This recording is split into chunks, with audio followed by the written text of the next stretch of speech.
Good to see you, Bess. You too, Bronis. So hopefully you're enjoying watching a little bit.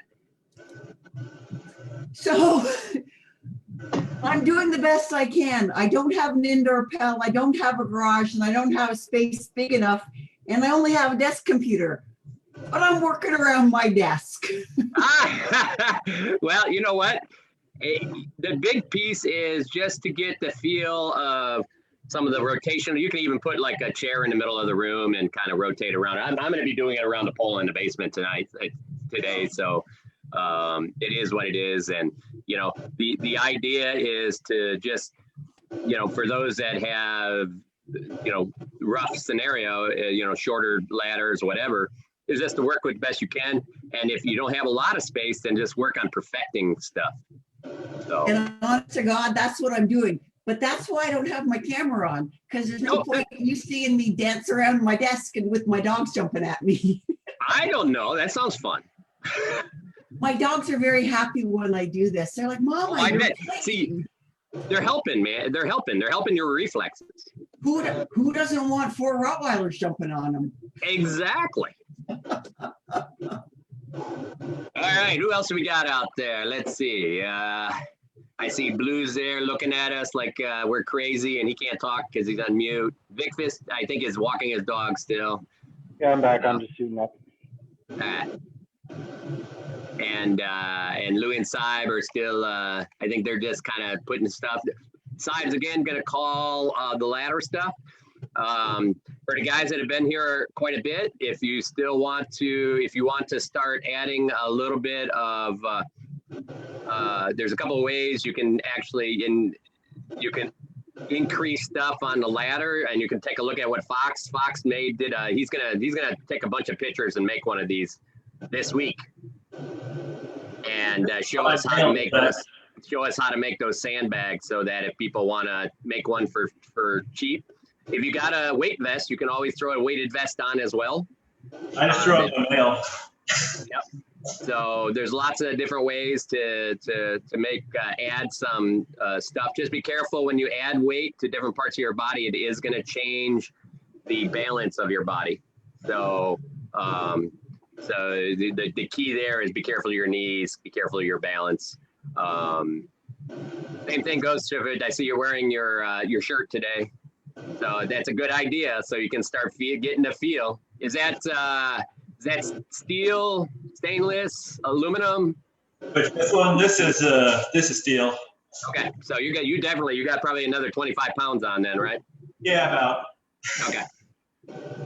No, it's a good way to start, so you can start getting the feel. It also gets my arms back to at least lifting with weight on them. Exactly. So today, when we go into the drills with like the rotational drills and the falling drills and the distance drills, the closing distance drills, if you want to add a shield, go ahead. If you want to add a sword, go ahead. The key on that is just be a little careful. Try if, you know, we'll walk you through the steps on how to essentially layer adding a sword in, because a lot of people are going to want to just, oh, okay, I'm going to add a sword, then I'm going to rotate and throw just like I normally throw. And what the problem is now, you're trying to do so many pieces of timing that it makes it very difficult. So we're going to talk about how to make that better. And if you don't feel the timing's right, then you need to step it back down and then build it back up. Okay, guys, that's a big part of learning to do things right. So don't be in a rush to be good.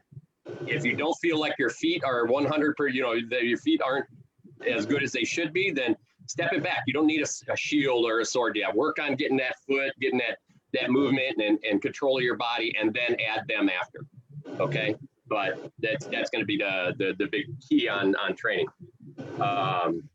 So let's the same thing goes. I'm going to see if I can get in front of my camera here. There we go. Let's start with those deep knee, just flat foot squats, guys. Don't have to go down far. If you got bad knees, Germanicus, just go down a little bit. There you go, back up. There you go. Back and forth. Let's get about 10 of them in.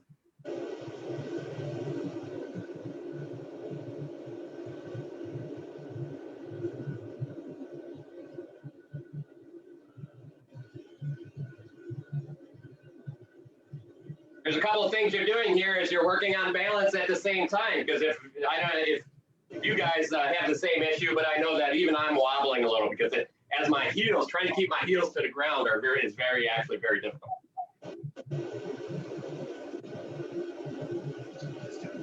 All right. If you got your 10 in, the next thing I'd like to see is the same thing, but this time you can go ahead and raise off your heels and go all the way down. But the job is, in this one, is to keep your back straight. Okay? And then all the way up on your toes. Push all the way up. Yeah, there you go, Dramaticus, and hold it. There you go. And then back down. And all the way up. And hold it. Push those toes until you're almost feeling like you're falling over. Push on those toes. There you go. And back down. And back up. Yeah, just don't worry. If you start feeling like you're falling, just catch yourself. This is how we learn balance. If we don't do these things, then we don't learn it.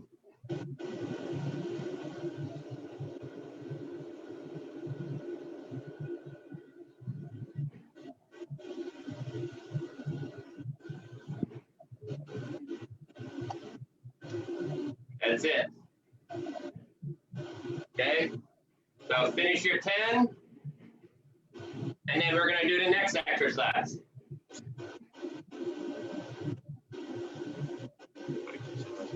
All right, the next exercise, I'm going to I'll pop up my screen as the main one and see if I can do that. Ugh. They may have control of it. I think side has control, so once they come. So just if you have my box, you guys can pop it up. The next one is just a really simple one, and that is get in your fighting stance.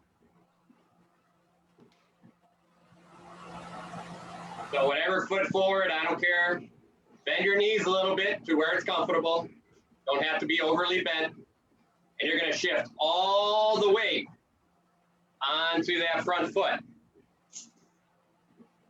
All right, keep your back nice and straight. You're going to get a little arch in your back as you do this. You should be almost wobbly on that front toes. If you you can almost lift your back foot off the ground like I did right here. And get those right onto those toes now. If you don't have a lot of strength, go ahead and shift back on the ball of your foot and then push back onto your toes so you can feel the difference between your toes and the ball of your foot. And then go back to your normal position. This time I want you to go all the way back. This time you're literally putting all your weight on your heels and you're almost sitting. Keep your back nice and straight. You can probably lift your front foot right off the ground, okay? So to give you a feel, I'm all the way back. I can literally lift my front foot and stabilize myself on one leg. Again, what we're learning a lot here is balance. And then all the way forward again. Keep that back nice and straight. Okay? Now go all the way to your toes. Lean even, push that knee almost down into your toes a little bit. So you can feel that your toes should be going back and forth with almost balancing, trying to balance yourself. Good. Now all the way back again. All right. So I want to do that 8 more times, everybody. Let's go. Hold it for a count of about 10 in each extended position.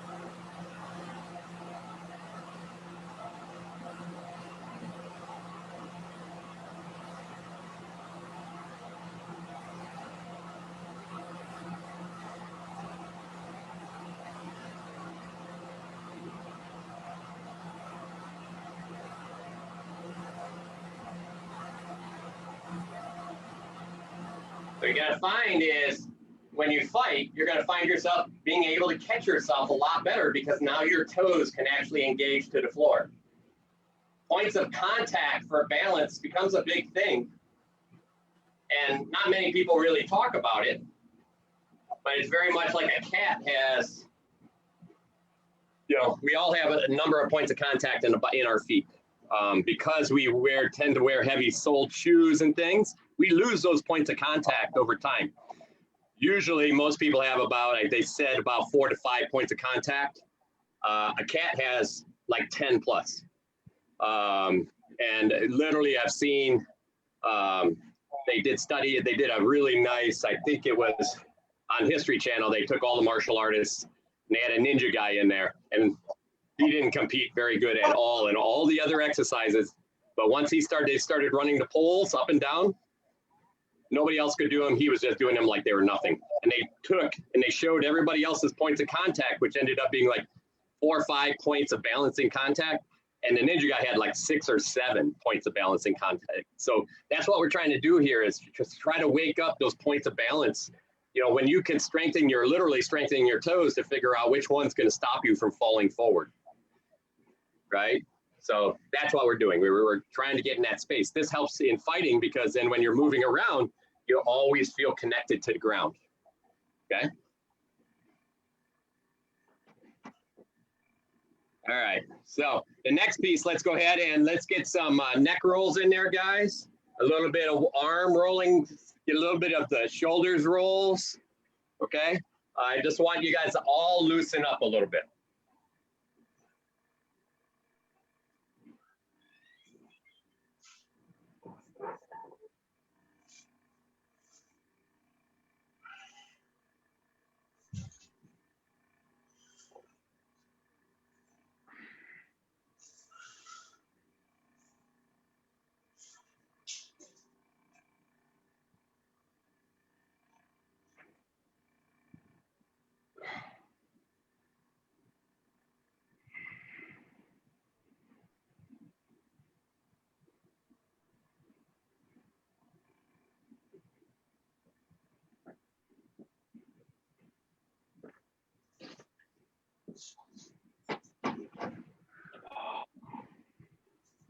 You should always, going into stretches, remember that we're doing passive stretches. We're not doing really hard active stretching. You want to do your hard active stretching after your workout. So if you want to take time, do it after the workout. This is the idea of passive stretching, is we're just trying to warm things up. This will help, especially if you have other issues, but this, you know, I just Sigurd is doing some rotational outside groin exercises. Hip flexors are a really big thing in our sport because we have spread legs, just like hockey. Hockey goalies have a huge issue with hip flexors all the time. So you really want to try to stretch those hip flexors out and things like that.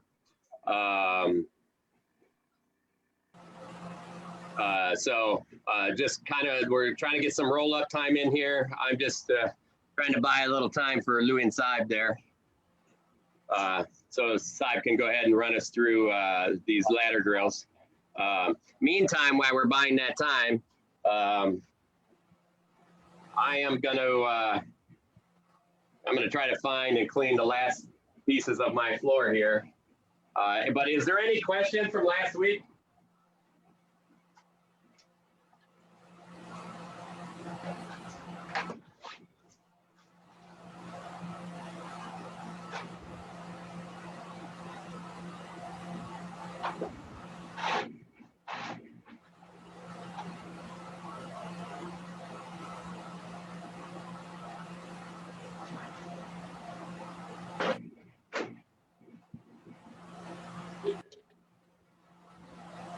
All right. So real question, is there any questions from last week? Was there any specific exercises people had issues with so that we can make sure that we cover those? I'm taking that as a no. It looks like everybody probably had an okay time. Again, I know a few people mentioned that for their knees, a couple of people are pretty worn out with their knees. So be careful on how much your early bends are. So don't worry, just make sure you have some bend in the knee when we're going through exercises. For For those that don't have enough height in their room to actually have a sword, just grab a piece of dowel, anything that can fit in your hand and hold in your hand. So as we go to do these falling exercises, you can even still have your hand up, both hands up, even if you don't have a sword and shield, to be able to simulate essentially keeping your hands up while fighting. You should have a good idea where your hand, yes, perfect. That's exactly it, Blue. He just took a piece of rattan and cut it. Even those that have essentially have a center grip shield, you can pick another piece of rattan and cut it like you're holding a shield. For those with a heater, you can, if you really want to put it, you grab a 2-pound weight and put it in your heater hand. And you can add weight as you go, just to get that arm back into place so that you can feel like, you know, that get that shoulder back used to holding some weight. Or if you don't have an old mushed out sword, you have it rebuilt, just cut it off. Yes, exactly. That's exactly it. You got an old sword, you can just cut it in a couple pieces and you're all set.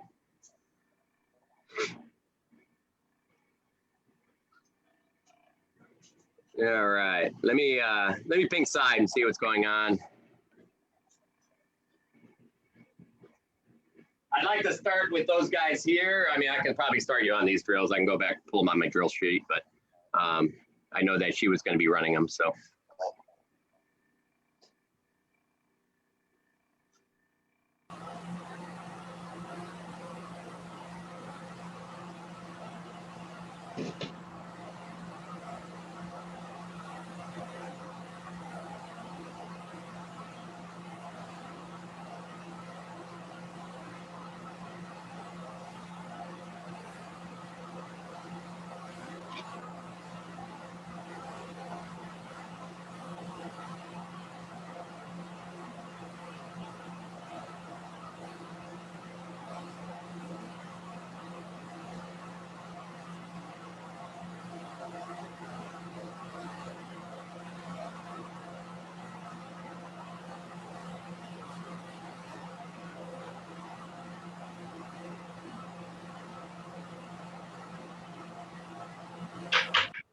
All right, I was going to extend, I actually made enough room to extend my ladder, but I never got a chance to. So,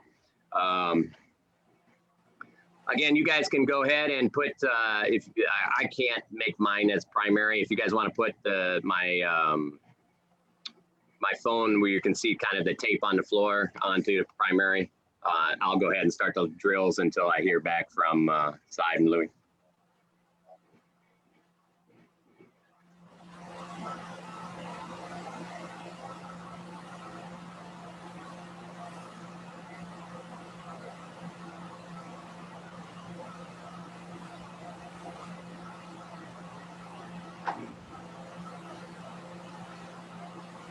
I gotta remember, I pull up my list if I have it. I wasn't quite ready to run these. Sorry, folks.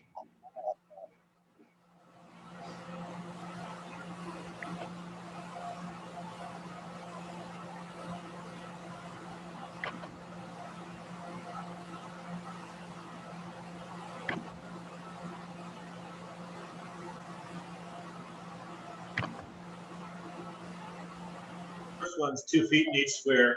Yeah. So the first one's going to be a 2-foot run, guys. Okay. So here we are. Bang, bang. Whoops, excuse me. Start with the one closest to the ladder to your step across, and then in and out. All right. So most of you guys have done this. I'm going to do it real slow so you can make sure people can see it. Here I am. Foot goes in, foot goes in, foot out, foot out. Foot in, foot in, foot out, foot out. So go ahead, down and back. Keep your knees bent. Try to add some speed.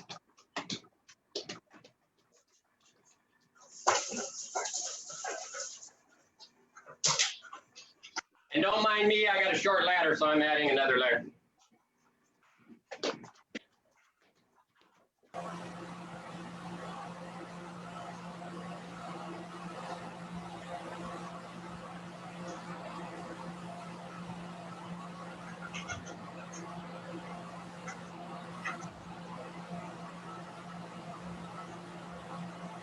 That's the way. Take your time if you, at first. Nice job, Fox. Man, your back is straight. That is awesome. Nice. Good job, Nessa. That's the way to do it, Dramaticus. Just take your time until you feel comfortable increasing speed. Nice job, Blue.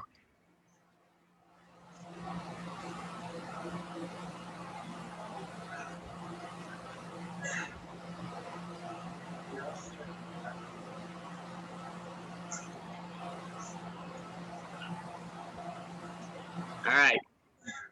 So once everybody's done, we'll do it again. Except this time next one is gonna be lateral in and out.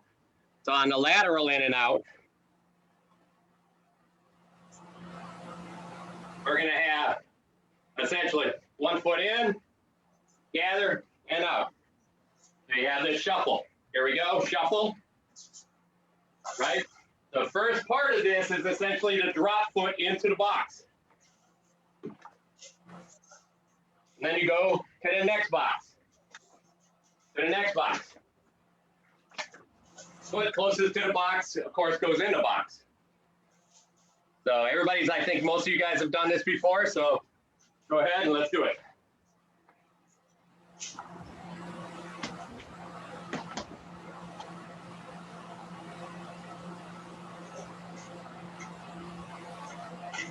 And then we're gonna go ahead and here, let me finish mine.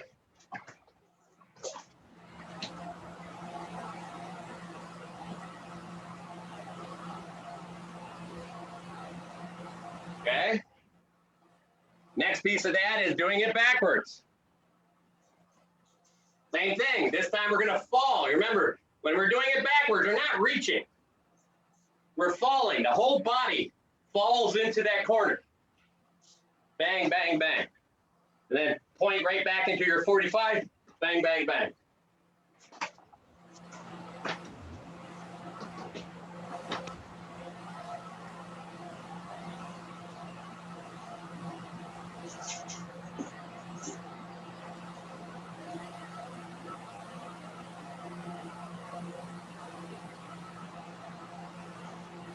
That's it.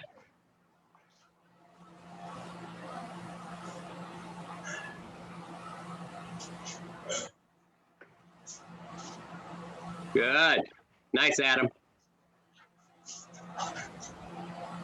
As you feel more comfortable, go ahead and add some speed. Remember not to pop up. Try to keep that nice and flat, Sigrid.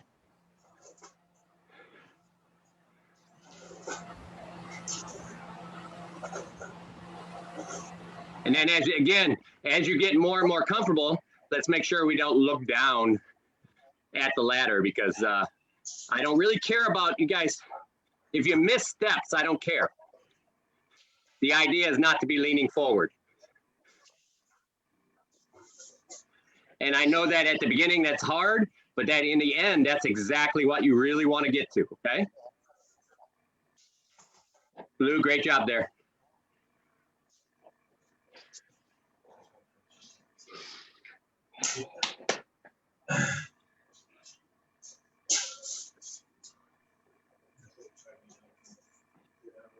Get all the way out, Fox. There you go. That's the way. All the way out. Nice slide. All the way back in stance. There you go. That's it. Push yourself to get that distance. Big fist. Really nice job there. You're getting a little high. You're getting a little rise on some of those, so watch it. You can get it better. William, that's really nice. You're keeping pretty flat through most of that. Hey, Rongwalder, thank you for coming. It's nice to have you watch and help folks. Thanks. I had problems finding the link. Oh, sorry. Did I add you to the? Did I add you to our message group? Yeah, I didn't see it there in mine, so I'm sure it's my own fault. It's not a big deal. Okay. It's a couple days back or something, or like a day back, so that's fine. No, I posted it. I posted it this morning. Oh, okay. So.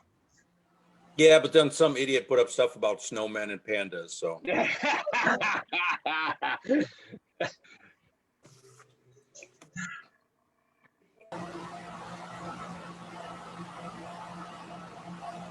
Okay, so guys, everyone loves the next one. This is the hopscotch one. So everybody knows how to do hopscotch. I expect.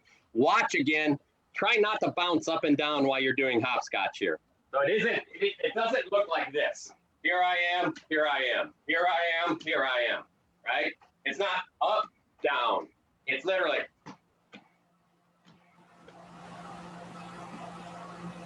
Okay? You're gonna go all the way down the ladder and back, and then we're gonna do it backwards.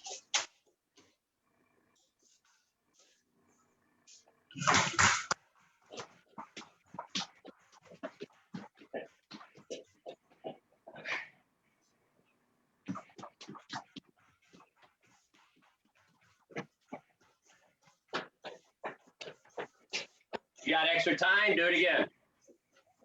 Snickers, that looks really good. Remember, keep your back nice and straight.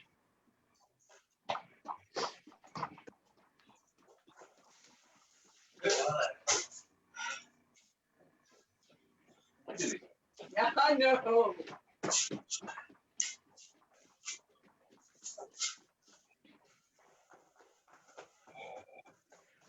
All right, my basement's getting too warm.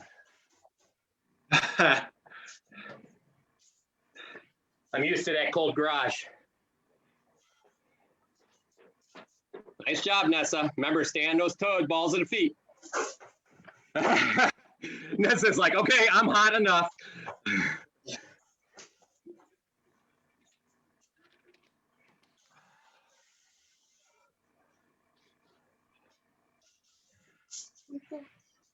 That one's harder with the extra weight.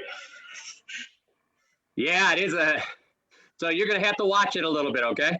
Yeah, no, it's just a matter of it's hard not to bounce without that extra weight. Yeah, it is. It changes the balance quite a bit, doesn't it? It adds a lot up in your shoulders, unfortunately. So don't be afraid to only do half of these with the bail and the other half without. Good point here. Okay.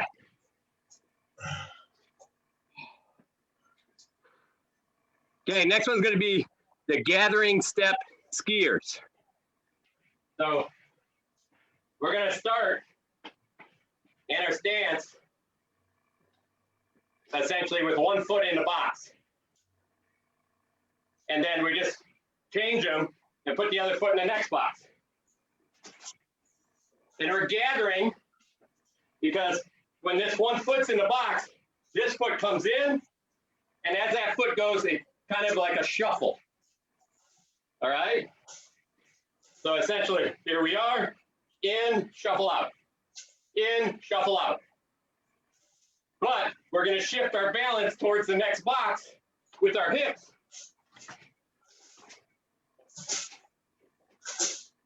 Always ending in your stance.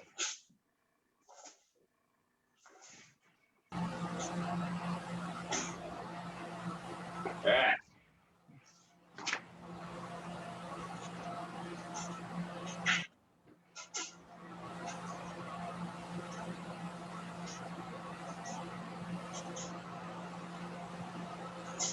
Take your time.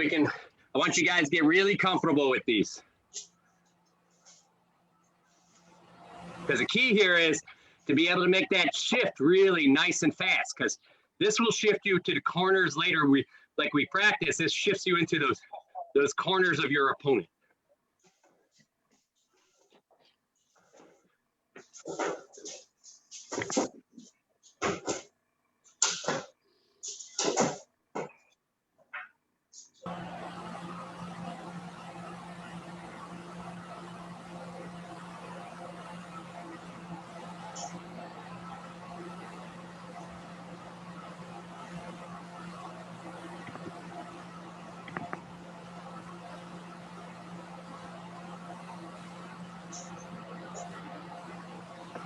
Good. Let's do it backwards once you get it. Same thing, but now we're going to shift that hip a little. So it's the same gathering step. This one comes in, this one goes out. Let me show you. Again, here we are. Comes in, goes out. Comes in, goes out. But now we're just dropping into our butt. Okay, Rongwalder talks about sitting in your chair, right? So here we are. I just sit down, get a nice low, and I shift the balance a little bit more onto my heel. Okay? And you're just allowing your weight. You're not pushing and grabbing and pulling, just allowing your weight to go backwards and catch yourself. So you're really controlling all your movement with your center, and the feet end up catching up. Zivert, get those shoulders and back perfectly straight. I want that head up. It'll help you with that nail.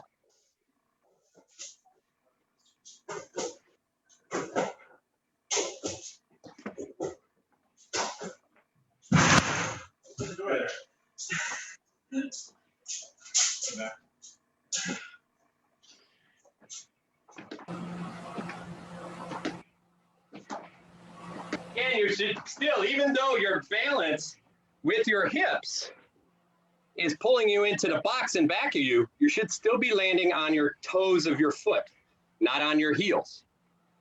You land on your heels, you're going to lose balance and you lose mobility.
All right, so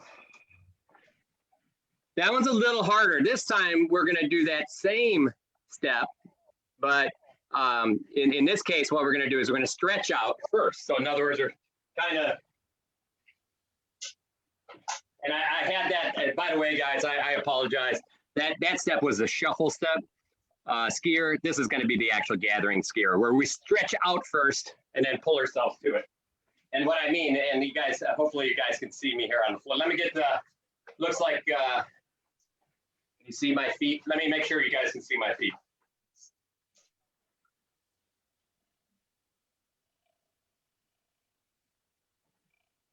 Oh, I'm dealing with a very lame version of my camera right now. All right, so in this version, I'll move it again in a minute, guys, after I get this going.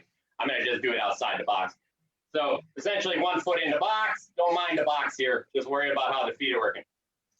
As I'm going forward, I just put my foot, again, I push my hip into that forward 45 position, and I drop my foot out, and then my other foot comes up. So so it looks a lot like you're just dropping into that step. So if you look this from the behind, it looks, I'm pointing 45 into the corner, I drop and gather my foot in the other box. 45, gather, drop my foot. 45, gather, drop my foot. That was bad one on the end. Again, bad. There we go. I like the shuffle step better, but I only like the shuffle step better now because I've been doing it more. All right, let me see if I can fix my camera.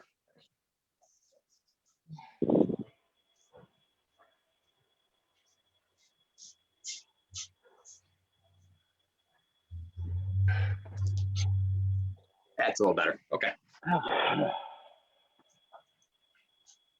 Let's go ahead and do a couple of those. These are a little harder, so go ahead and run it a second time. I point into those 45s a lot just because it helps me remember what I'm supposed to be doing.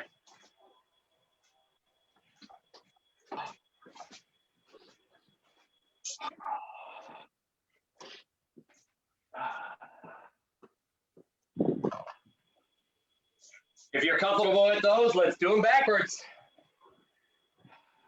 Again, just point into behind you into the 45. You're literally falling into that position. I don't care. Keep your head up. I don't care if you're hitting a ladder or not.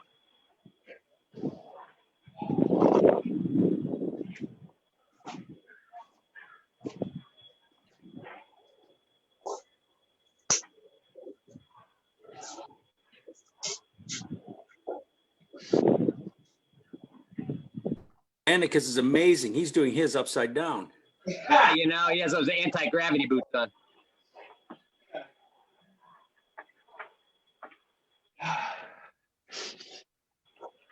Ah, he's right side up again. That's the way. Good. Now just think about falling onto that next toe. Yeah, fall onto the toe and as you go, yep, just like that. No, so that's exactly it. Just feel like you're gonna fall onto that toe.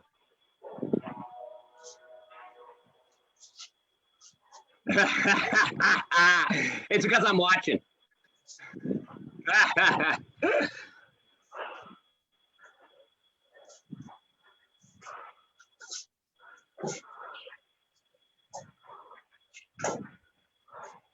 Good. How's everybody feeling about those? Those always, yep, they take a little bit getting used to, so it's okay.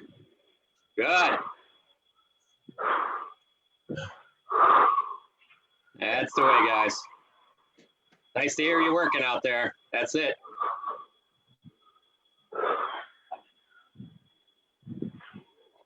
Everybody get to do these backwards yet?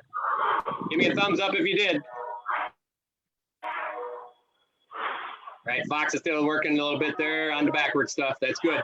We got time. Let's do it again. If you're still doing it, go ahead and try to really get used to just falling into that step. Trust you can catch yourself. There, that's much better. That's it, shift your hip. Yep, exactly, yeah. You got that belt horizontal to the ground, nice. Yeah, remember guys, don't let your hips tilt out because it makes it harder. Get that belt horizontal to the ground. Tuck that hip under you. Get your body stacked. Plus 5 for doing this on mud.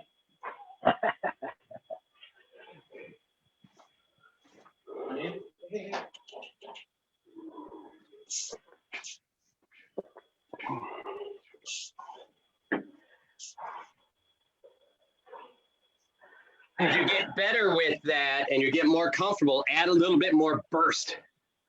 Like that speed, just relax and then it's like, zoom, like you're shooting over. That's like, no way, I'm gonna do it this way for a while.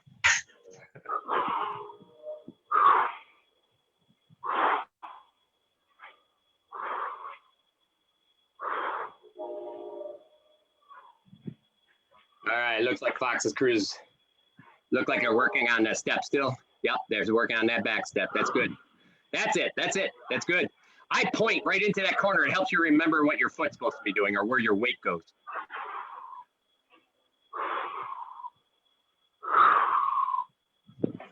All right, so our next one, after this is all done, yep, that's it, Fox. It's just a drop step right into that corner. Yep.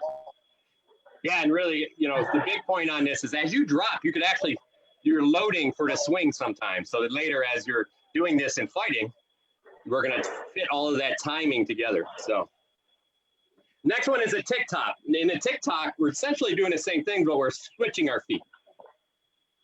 We'll also do it at a slight tilt. So we'll do it at a 45. Here I am, right? So I'm in a 45. I'm in a 45. And this is going to be a gathering step. So you can drop your foot out.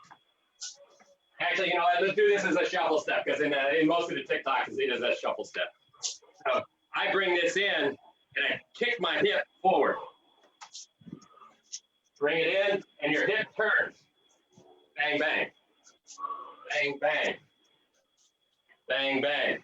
If you flick your hip, you get more turn. Now we're talking about understanding. Yeah, that's the way, Sigurd. You're understanding how your hip can also help your feet push each other into the right position.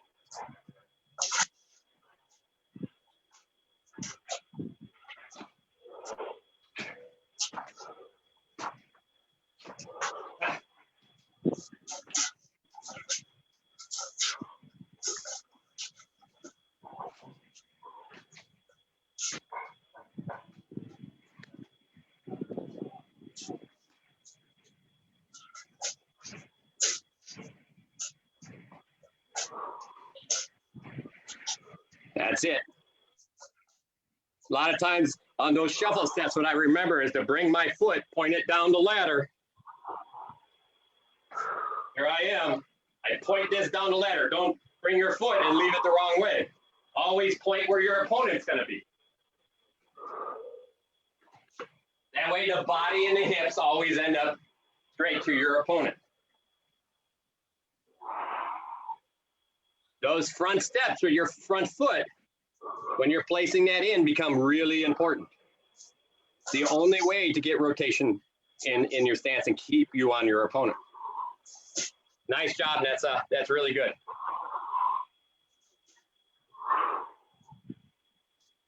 Good job.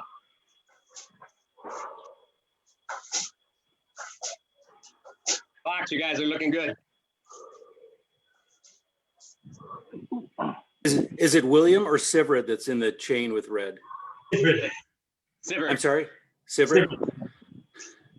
Sivrid, you're moving well side to side, but you're leaving your shoulders and head over the center line, Yes. which means you're pushing with your hip, but your shoulders are not going with them. Okay.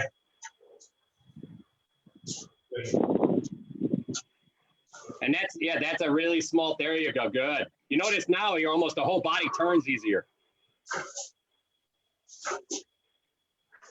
Nice. Blue, looking good over there. Why don't you start doing this backwards now? Finish backwards too. Same thing. Now the opponent's still in front of you, but you're going to go backwards as you change your ankles on. Again, gather back. Foot goes into the angle that you're supposed to be turning. Foot goes into the angle. Foot goes into the angle. That's right. So it ends up into these shuffle steps. This one comes back. And as it's almost touching the ground, my other one's almost leaving.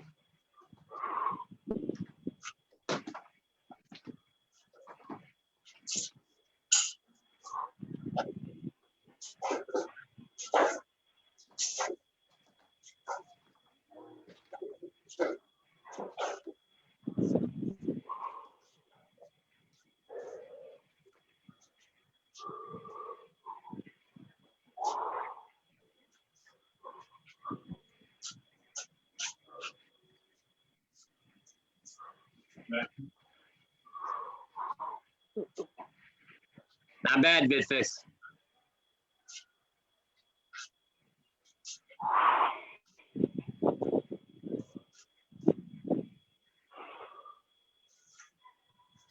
Can you please show me the backwards again, please? Okay, no problem.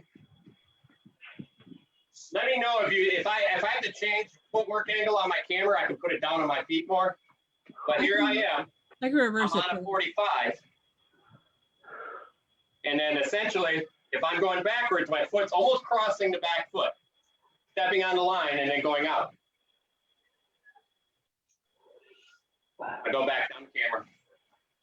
Here I am, put your foot on the line. Next one goes in the box, and I turn back out. Like Grunwalder said, turn that hip. Hip turns, body turns. Hip turns, body turns. You notice, as my hip turns, my body does as well. One of the hardest pieces in fighting, yeah, that's it, Nessa, go do it again. Good, and back, there you go, good. And then it becomes kind of a skip. So right now, just keep it doing that way. You got it right. Thank you for the spotlight. You'll probably have to spotlight the other one at some point because that's the footwork camera. So there you go. Thank you. I'll go over here and talk. So the key is going to be making sure as this goes, as you get better and better at this, this foot literally, it kind of shoots back here, and then the other one just switches. This is great. Again, we're getting off our angle of our opponent. So as your opponent's rushing at you, essentially you go like, wait, whoa, whoa, you know, and now he has to change his angles to get used to you. Here's what Rongvalder is talking about when your shoulders don't move with your hips. I'm here. I move this, my hips are turning, but my body's still flat. Now I've twisted in my core, I can't do much. And then I'm here, and then I turn my body late. So while your body is twisted, developing power and a shot becomes very difficult. Okay, so that's why we want to make sure, look, my body's here, my body's here, same. So if I run this line with my hip, right? So let me grab a pole for a second. I'll grab my broom. Here I am. If I don't move my hip or my upper body, this is what it looks like. Right? You notice. If I do, right, here stays in front of me the whole time. See that? If I don't, then all of a sudden it's still outside me until I turn on the step. But we don't want that. We want the body and the hips to turn all as one.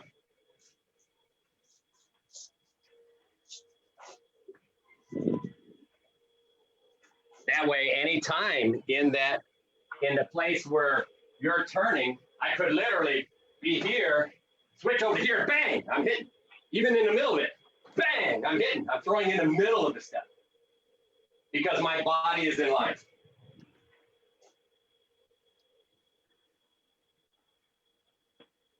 All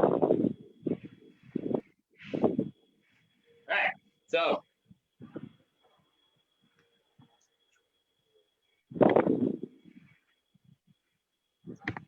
the next one is gonna be, Rongvalder, you got these folks.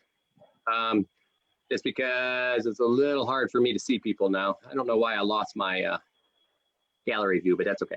The next one, that was the TikTok. Did everybody do it backwards yet? You can just go ahead and answer yes if you have. Okay. Yeah. Okay. Everybody ready for the next one? Yeah. All right. So the next Bring it one is the 3-step. I got to remember this one. I apologize if I start this wrong.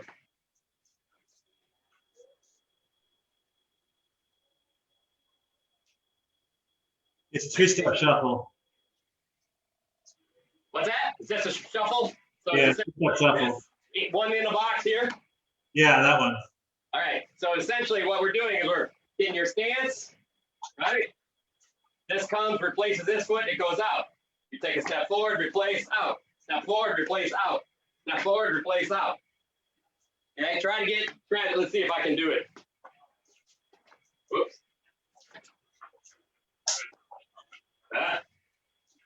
No, I'm having a hard time. I apologize, guys.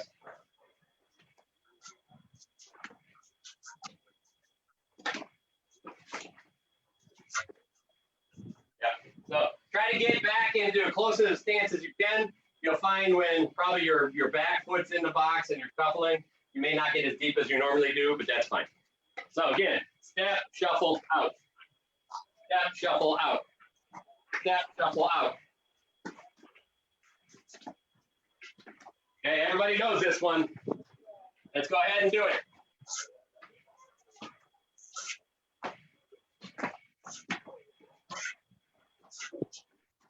The ones that can do it well, get down into your knees even more. I want you to bend and get these hard shuffles into the corners. Add some energy to them. Supposed to be working here.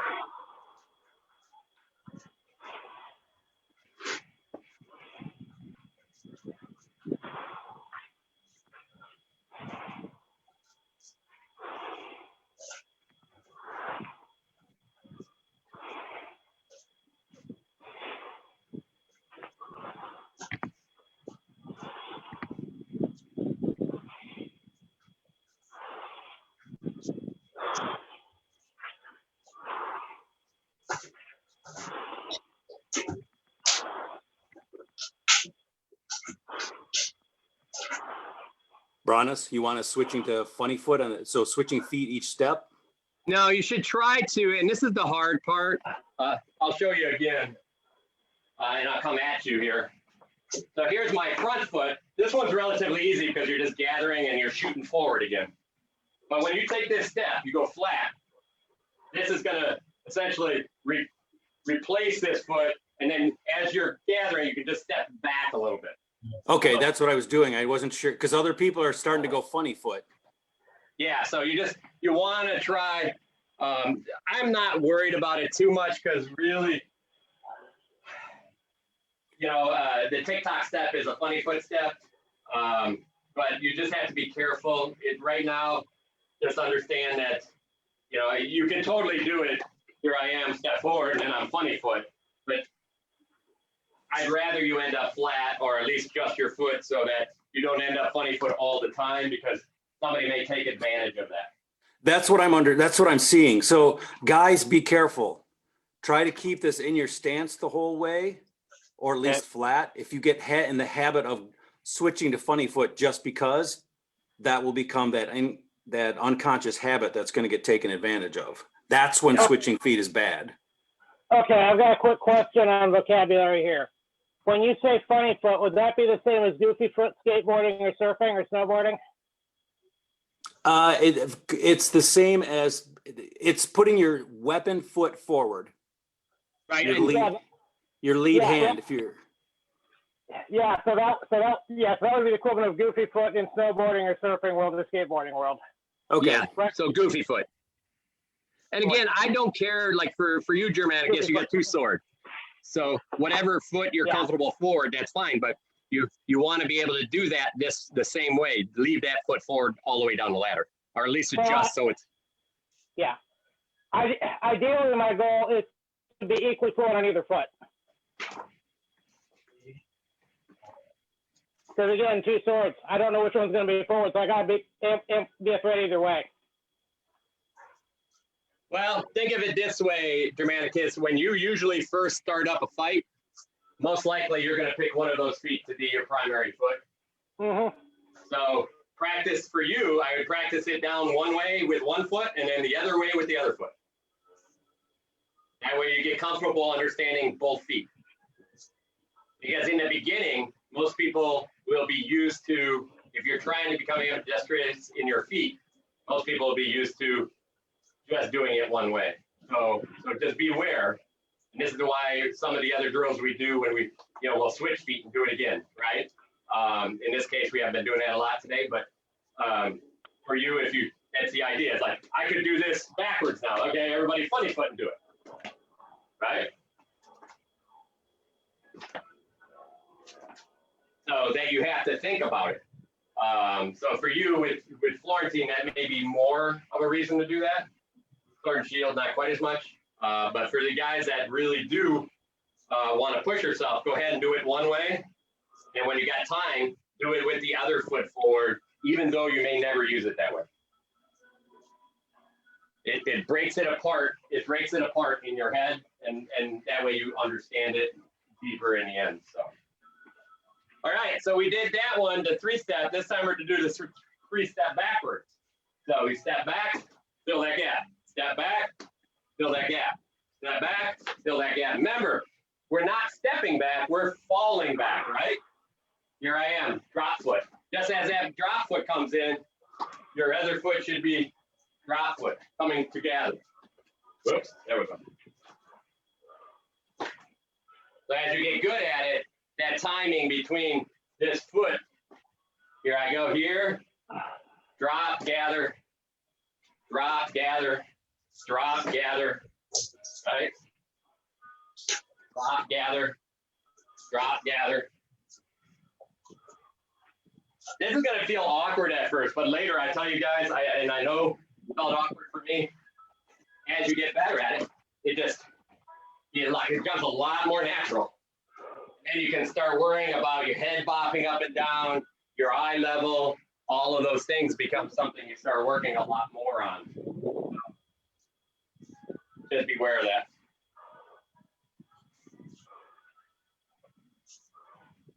Wrong, well, you're definitely my eyes for now. Adam, how you Okay. feeling over there? It looks like you got stuff going. Taking his time. Good. Nice. That's the way, guys. Nessa, you're bobbing. So that low point in the middle is the height you should be at. Yeah, she's not going to get much lower just because of her knees right now. No, she is in the middle of it. Okay. If it's because of that, then don't worry about it. Yeah. She's still getting more strength than that. So Actually, you know what? Try something for me, Nessa. Go as low as you comfortably can, but do the movement, but do it much smaller.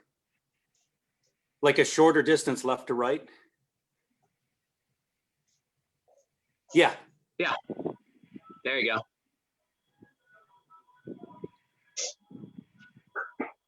No, you're still on mute. You're muted. I'm still not sure I'm getting the foot part of it. Okay. Ron, well, let's see you do it. See me do it, or you want to watch Nessa? You want me to No, watch let's see Nessa? Is what you want? Nessa do it here. All right. Yeah, so it's Nessa, what you're not Yes. doing is you're forgetting to step back. So with your left foot right now, I think your left foot. No, the other one. Yep, step back onto the next, the other one. Step back Nope. now. No, step back with the foot that's in, the ladder, step back, and then bring the other foot in and other foot out. Now step back with the foot in the ladder. Yep, take a nice step and then back in. Now back with the foot in the ladder. Yep, good. Back in the foot in the ladder. Yep. Exactly. So remember, the foot that's in the ladder takes the step first. Here I am. Heels on that line. I step back a half a ladder step, bring this foot and replace it. Head back, foot's on the line, bring this foot across, replace it. Head back, step back, step back, step back. Oops, wrong one. On the last one, I screwed up. Okay, so it's definitely a little uncomfortable, guys. But What this is might that- help people is don't think about going back in a symmetrical Z pattern, like 45 left, 45 right, 40 left. It tends to be like back at like a 45. Your body's going to feel like back at a 45, across at a 90, back at a 45, across at a 90. Does that make sense to people? Oh, that makes a lot more sense. Good. I was trying to push the 45 when I was goofy foot and foot to my right, and that was a problem. Yep. Yeah.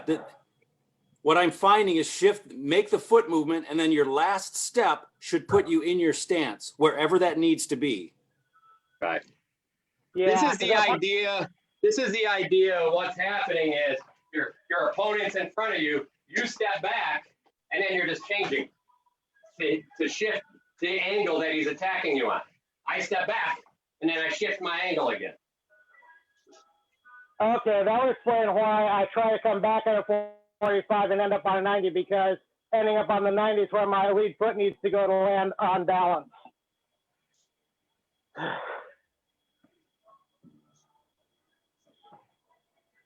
Nice, Nessa, you got it.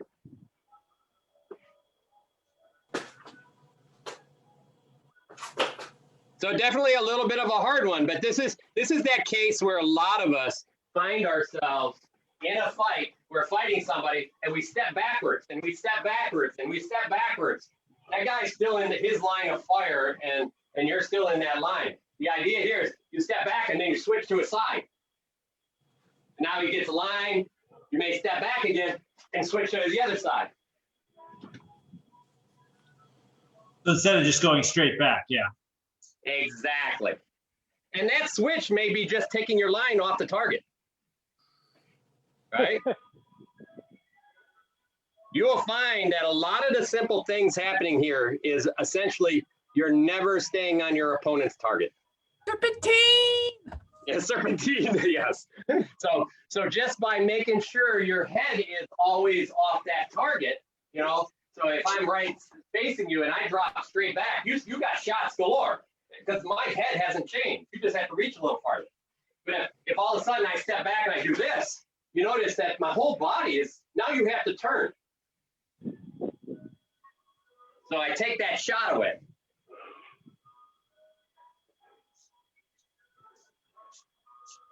All right, I'm gonna give you guys a couple more minutes to do those.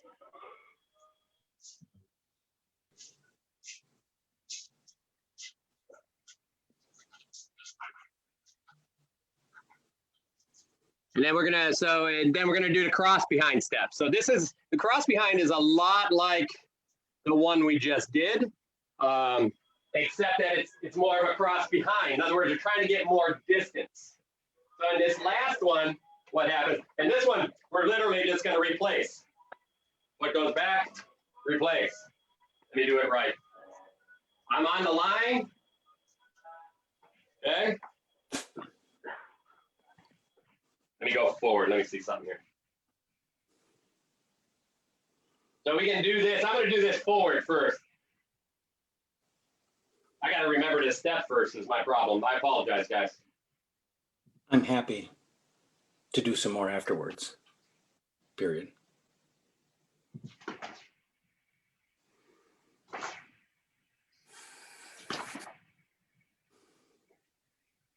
Okay, going forward, that's your front foot, and it's not on the list, so I'm not quite sure if I'm doing this right. I put one foot on the line, and we're sweep this foot right across, and we're way across. Again, look at how far this foot sweeps across, and I put it on the other line. Foot sweeps across, and you're always ending in stance. So going forward again, here I am, sweeps from outside line to the other outside line. If you can't make it that far, think inside line to the other, okay? And always try to get back in your stance. So here I go, and I bring that foot back up. Do it again. Here, bring it up. Here, it ends up staying back a little bit. Up, back. I gotta switch that up on you guys, I apologize.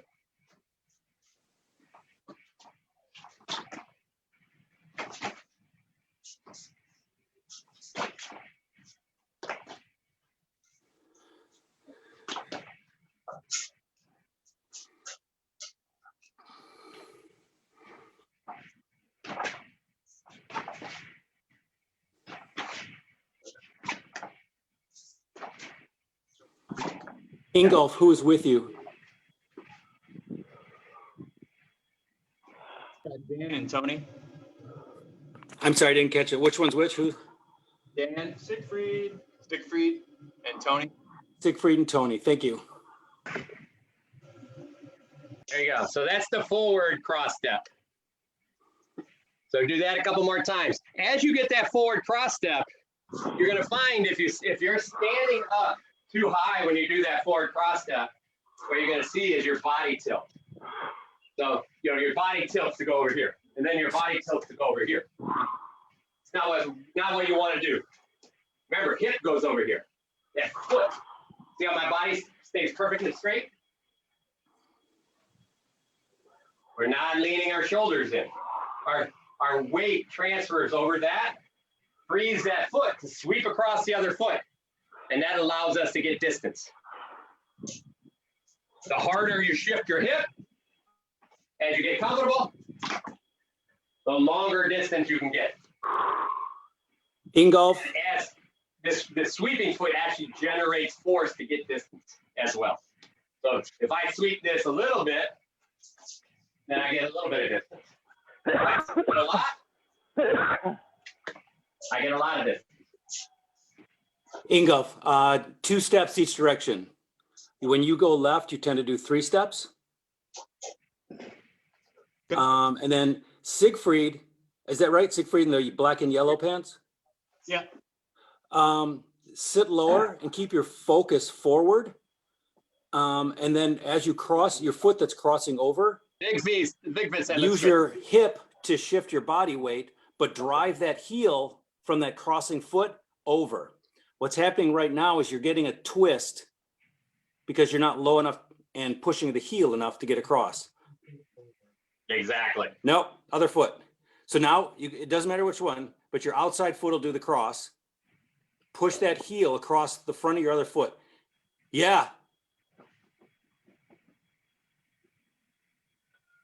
Yeah. See how you're facing forward now and you're quicker?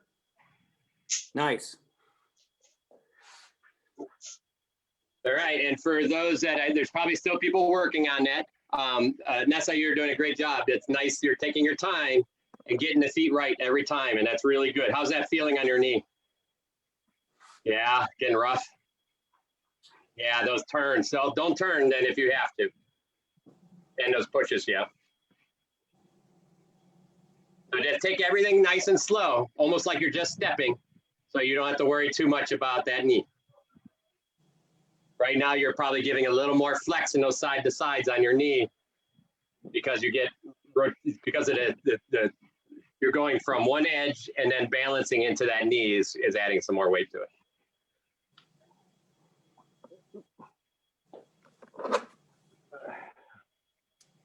Siegfried, I see you finally ditched that chainmail. Yeah, my calf cramped up and I didn't want to make it any worse. That's okay, and that's it. You know, start slow.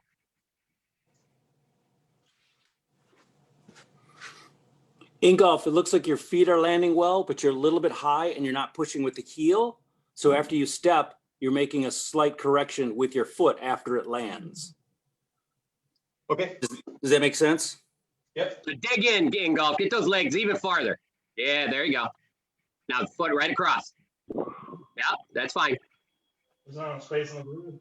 Right, so Ingolf's doing into the 45s, and that's fine. It really doesn't matter. The same step. Later on, that's exactly what you end up doing. So that's perfectly fine.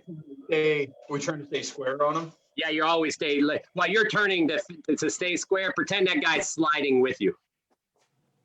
In other words, you stay perfectly flat.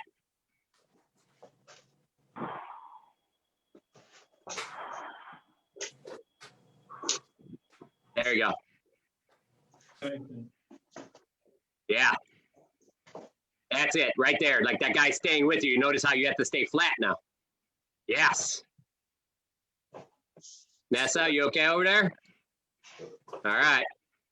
If you need some water, go get some water. Hey, I'll hydrate.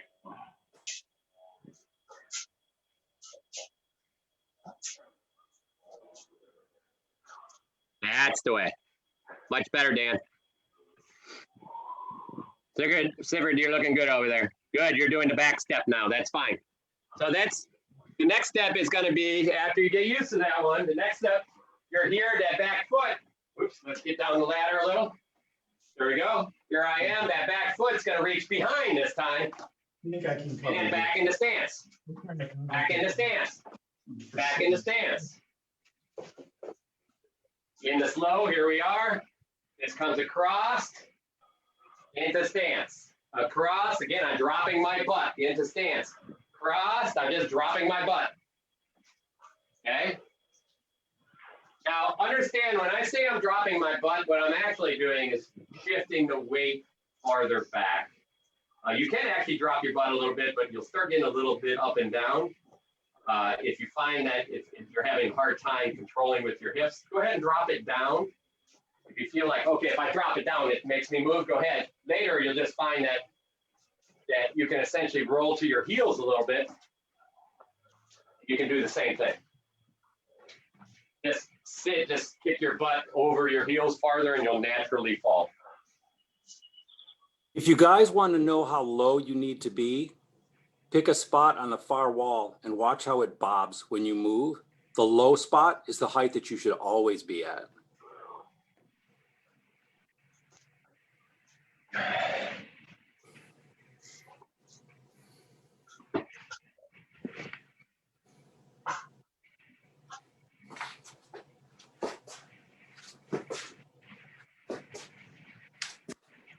Not back, Midfist. I see you, Blue. Vigfus, you're doing really well, but I'm going to give you a correction. I'm telling you you're doing well because I'm being picky now because you're doing it really well. When the foot kicks over, Good. you are leading with your heel like we normally do, but the risk with this backwards angle is leading with the heel will tend to turn your foot, which turns your hip. Okay. And again, I want to make it clear, I'm being really picky here because you're doing really well. So when that foot pushes over, make sure the toes go with the heel. So when that foot lands, it's in the right place. It doesn't turn as you move. Okay. Does that make Lou and sense? Siegfried, I want you both to kick your Think so. hips. I want you to take those hips. What I can see a little bit, it's like, this is a little bit, I want you to take a look at your, like if you were to stand perfectly straight and bend your knees. What I see is these shoulders rolled forward a little bit and you get kind of a lean a little forward. Okay. I want you to I think really I think I figured out what you're talking about. really think about opening this up and pushing out the belly. From here, you kind of see where, if you look at my hips, okay, here's, back here, watch this. Nice. If I'm shoulders here, here's my angle. You see this pole Right. is actually pointing a little to the ground. If I kick my hips out a little bit, now it's flat to the ground. It's almost like you're pushing your stomach out. Yep. Okay? So I want you guys to really concentrate on that because you guys are really doing good. You guys got the footwork. You're actually adding speed to it. So now I want your shoulders to be up so that you can strike people. Right? Almost like you're looking at a 6-7 foot guy type of deal a little bit. Much better, Vigfist. Can you see how now the entire time your stance is forward? You could throw at any point in there now. I was feeling my my crossing foot kind of tweak a little bit before, and when I got up on the balls of my feet, that went away. So it didn't feel Awesome. as Perfect. like I'd break something. So good. Glad to hear it.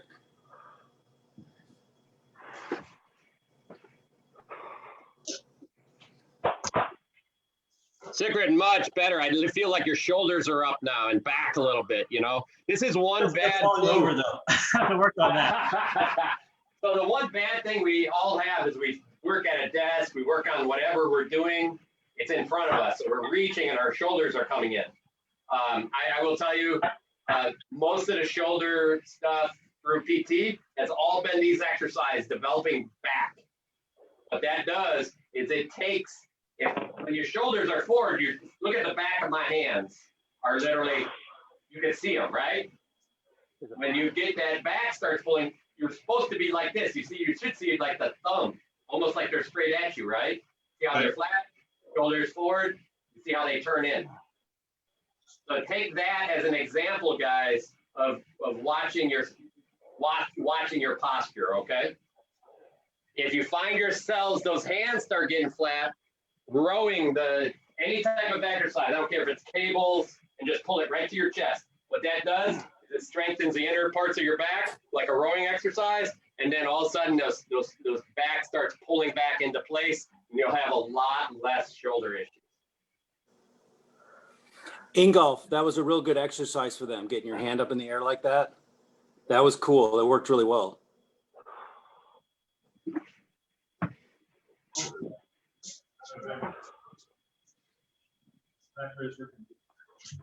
For those who don't have an Ingolf,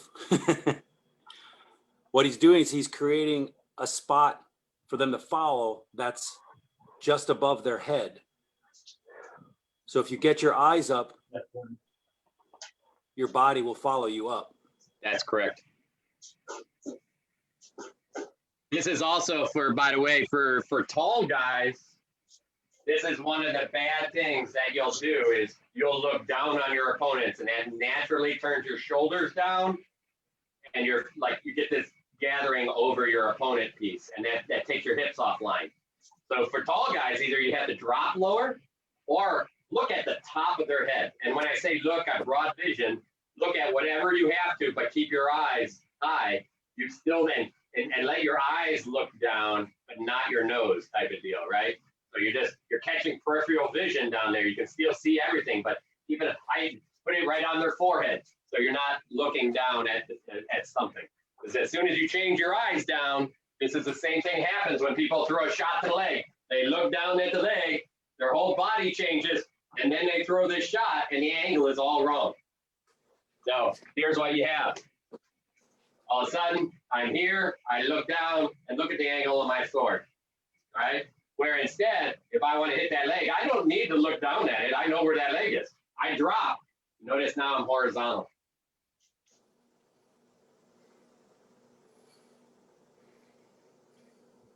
So next week when I'm back in the garage, we are going to add a bunch of leg and lower leg shots.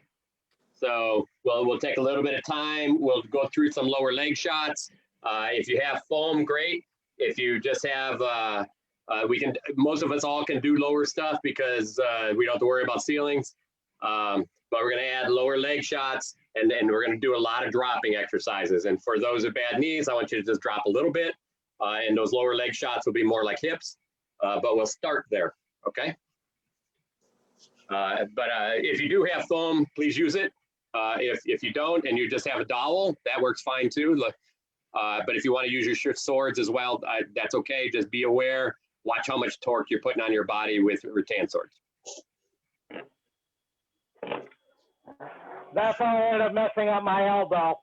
Yeah, exactly. Because we're going to do, whenever you get into a place where you do a lot of something, then that weight can start compensating over time, and you'll start tearing things up. So that's why lighter weapons at the beginning, we're trying for technique. I don't care about strength yet. We're working on technique.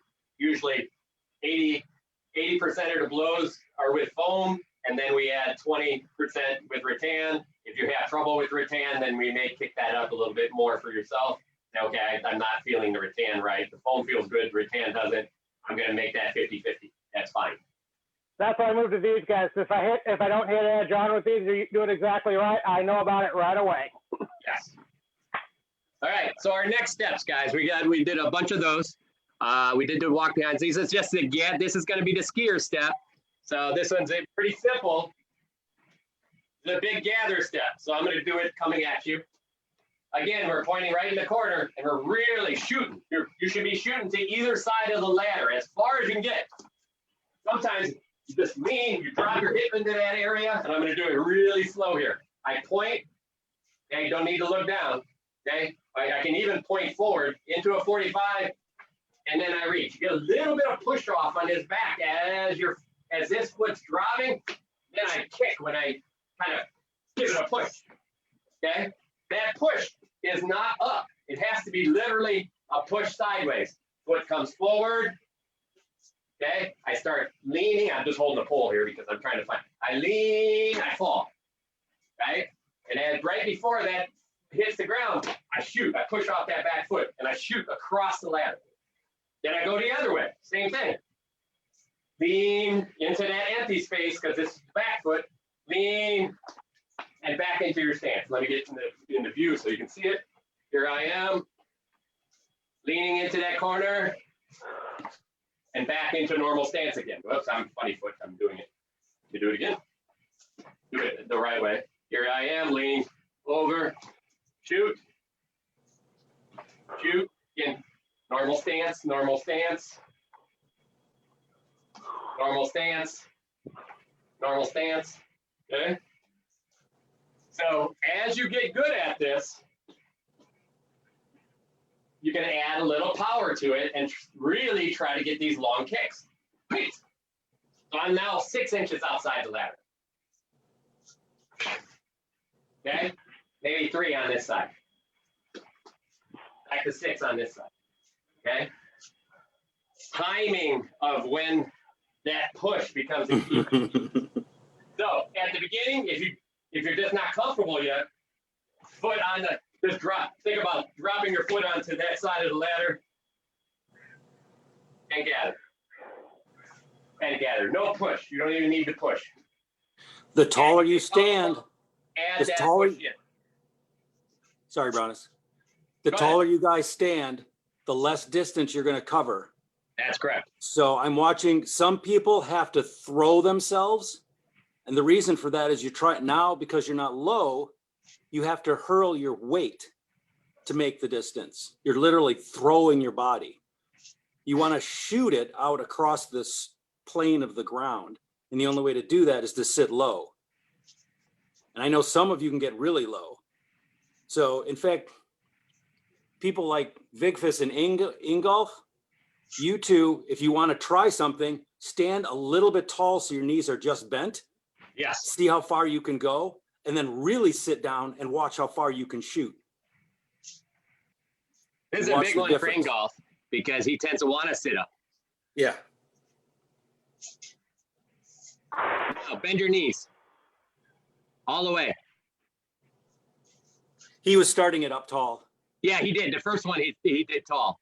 So go ahead, do a couple tall, and then do them with like bend your knees 6 inches, almost like too much. So do the first one all tall down the ladder. No bent knees hardly. Sivrid, that's much better. You're not waving your arms to make the distance now. Yeah, I have a hard time going left. I need to work on stretching clearly. Then, like I say, get low and go Right. as far as you can. So Yep. now, Fox, this time bend those knees. Yeah, real low, like more than normal. Like, shoot. I'm going to pick on Nessa for a second. If you guys watch Nessa, she's not able to get as low, but because she's doing it right, you notice she's still covering like 1.5 feet, which if anybody was throwing a shot at any part of her body, they would miss and she would have an angle. She's So also covering the keeping her great height. distance is great, but these little moves are actually wicked dangerous for your opponent. They're really good for you. Yeah, this is how the stuff I used to throw all the ass wrap stuff with. This is all that stuff, the shooting around your opponent.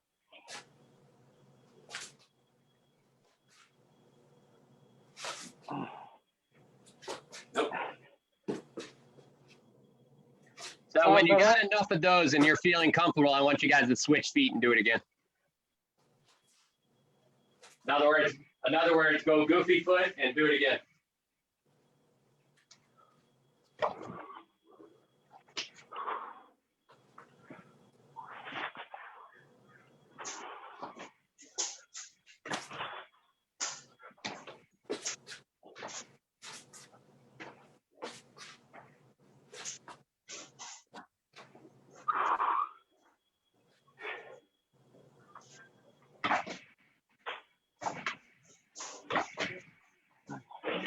Hey, Bess, when you take a break out there, let us know how you're doing, okay?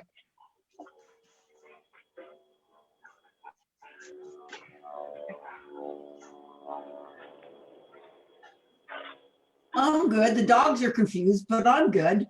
Hey, you're teaching the dogs footwork. Mostly I just dodge the dogs. Hey, it's funny. Somebody bought a beagle and they're like, all those exercises you guys have been running us through? I do those with the dog all the time. He'll jump at me and I'll sidestep him. You got to do what you got to do to stay alive with dogs. Well, and sometimes actually it's interesting because I'm like, well, that's kind of cool. You almost have a training partner. He's trying to jump at you and you sidestep him, and then he changes and you change the other way, It's kind of, it allows an extra layer of timing with your animal.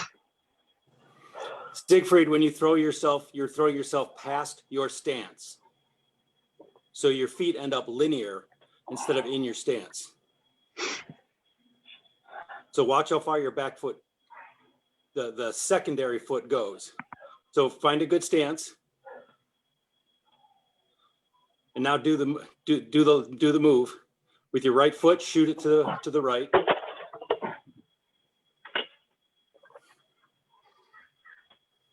Yes, see how your feet are now? Does that feel like your stance? It doesn't? Yep. There you go. There's your stance. Now shoot the other way. Hey, Adam, I want you to... Yeah, see how you're linear? There you go.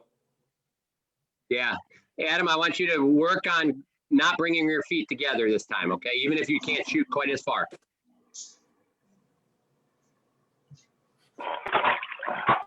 There you go.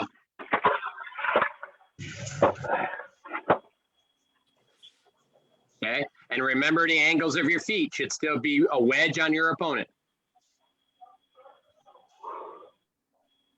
And remember, you're always in the normal, it should always be in a normal stance, one with your shield foot forward for you.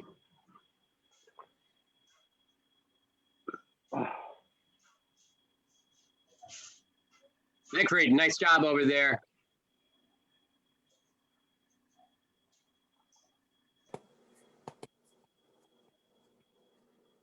There you go. That's the way to fix it, Dan. There you go.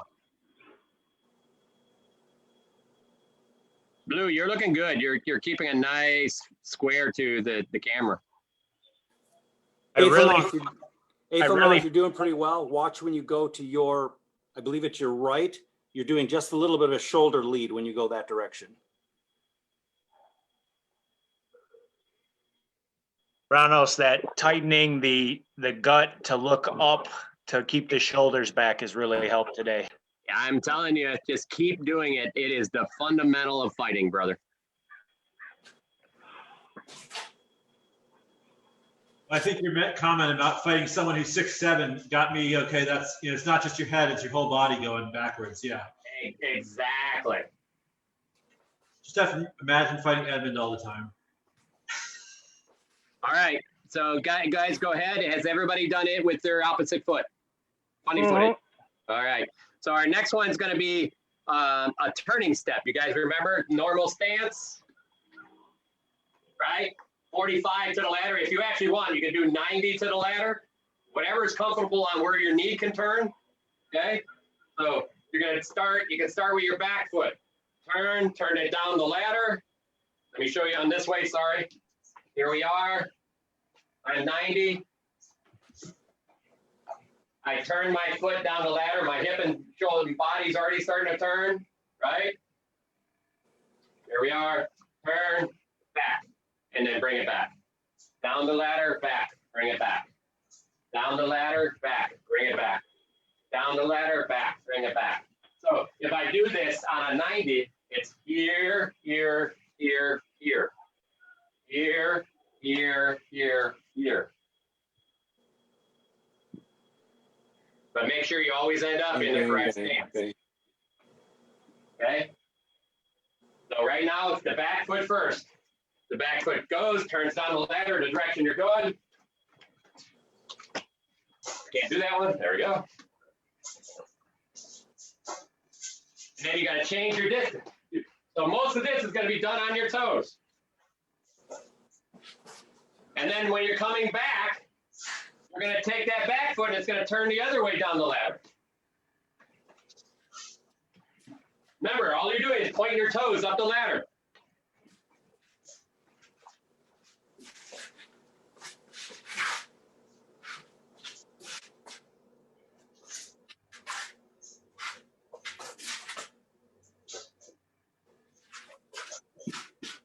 Back foot.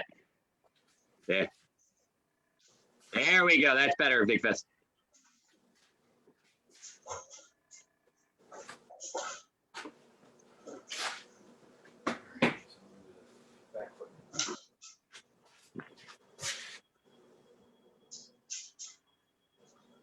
That's the way, Nessa. You got it. That's perfect.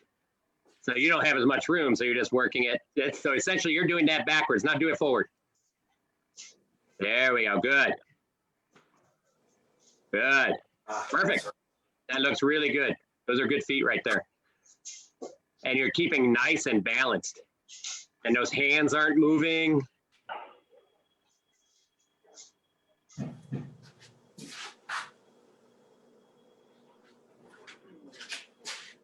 Adam, you're looking good over there. Make sure you land in your stance.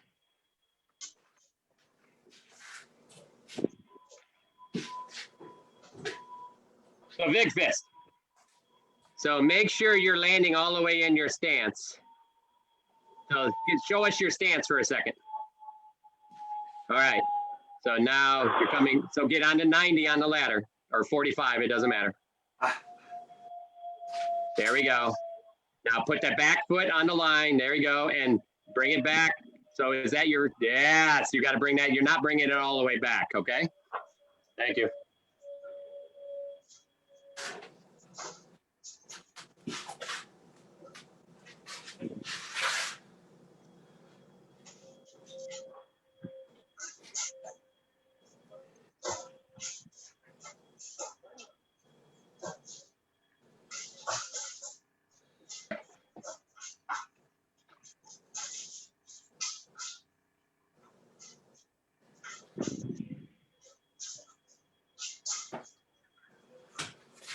William did a nice job there. You got it going. I like you're adding speed to it.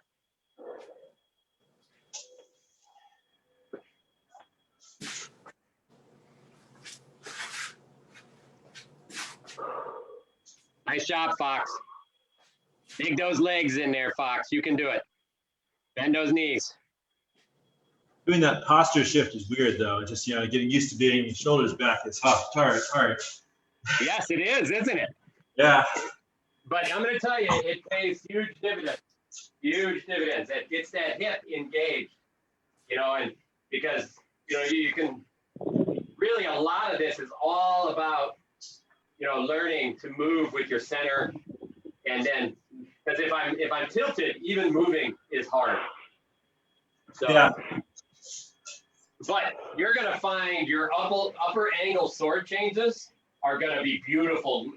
If you're centered, you can just lean, you can kick the hip a little forward, tilt it up, and turn and hit taller people. Ron Welder does that quite a bit, right? So it allows you so much more angle change, because if you're a little forward, your angle's here. Look, my hand's naturally going down.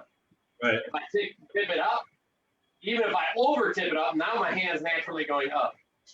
My big piece is I tend to try to keep it horizontal. If I want to go up, then what I do is I shift forward and I kick it up at the last second with my lifting onto my toes. And hopefully we get into that a little bit more in 2 weeks. Yeah. Next week we're gonna get into the horizontals down on the bottom of the belt. Well, I know I have a bad habit of overreaching and leaning my shoulders too far forward, so this is good discipline. Good. All right, so the next one, guys, same thing, same stance. This time you're going to use your front foot. So here I am, you guys, I'm going to stay in place and do this. Here I am. I'm in stance. I turn that, I drop. Look, I drop. There you go. I'm not dropping down. I just drop that foot in there, turn, right? This is a little harder to not turn into. So here I am. It's a 6-inch drop and then slide it back. 6-inch drop down the ladder, slide it back. 6-inch drop. Your foot only comes about, only moving about 6 inches each time. Try it again. So here I am, pointing down the ladder, turn, 6 inches back. Pointing down the ladder, right here I am, turn, 6 inches back. Pointing down the ladder, there I am, 6 inches back.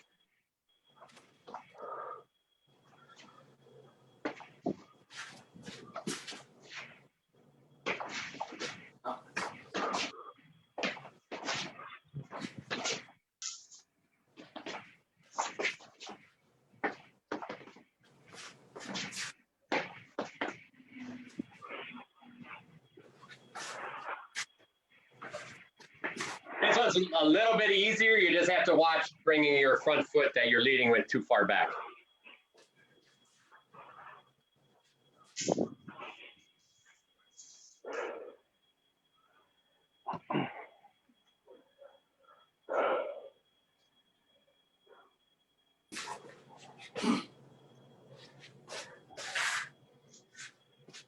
Does everybody feel like they're getting better at these? You notice, I mean, Ron Welder's been great. He's been able to really even tweak in on really specific stuff. So I'm hoping everybody's feeling each week, they're feeling like they can do this better. I feel better because I catch it less and less often when I'm leaning over my toes or losing balance. Perfect. That's the kind of thing. We're really getting to that place where it's like you should be able to just naturally move and always have that, no matter what your feet are doing, and always be upright. A month ago, every other step, I think I was on the verge of falling over. I'll just take the victory. I'm not going ass over tea kettle in the mud out here. Yeah, that's definitely a problem you got going.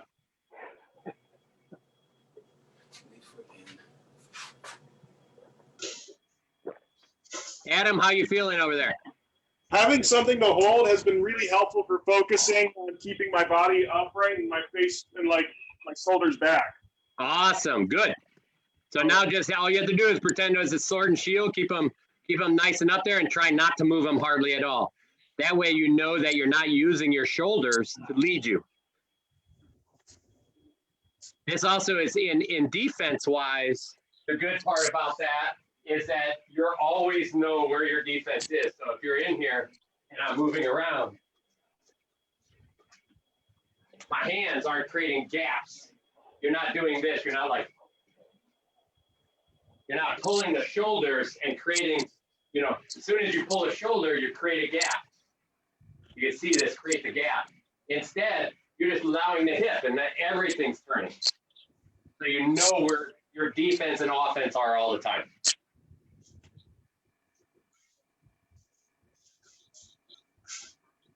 Big fist, very nice.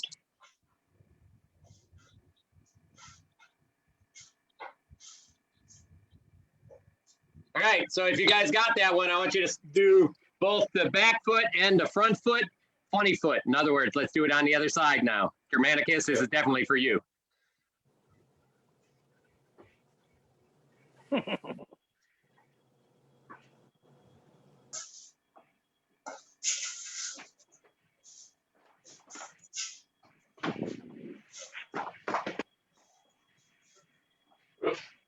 And I'm doing it wrong.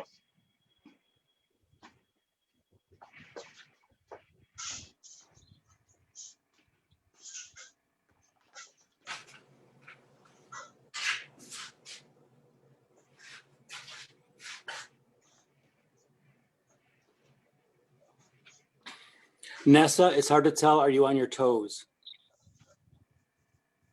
Okay.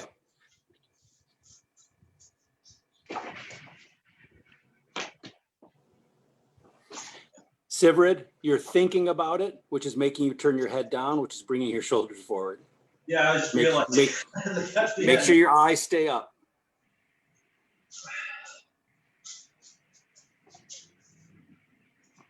So this is the really good part about this drill, guys, is that you got people watching and helping along the whole time, so that your feet you may figure out how to do the drill with your feet, but ultimately what we're trying to do is get all the posture in place.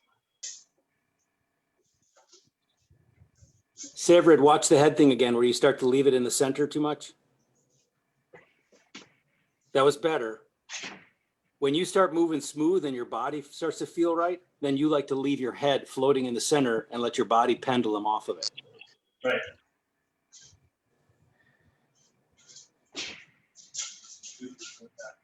All right, I'll be back. I got to step out for a couple of minutes.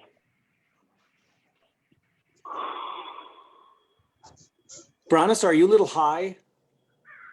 Am I a little high? Yeah. Maybe right now, because I'm screwing this up so bad. He's had a couple of drinks, but he's not drunk, if your question.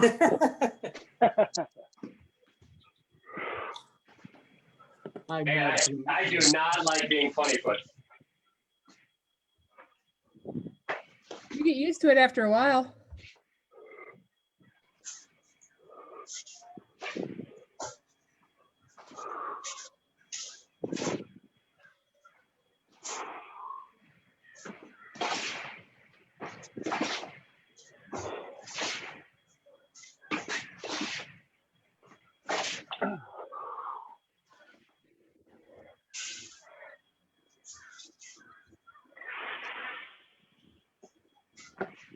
Giving my calves a workout.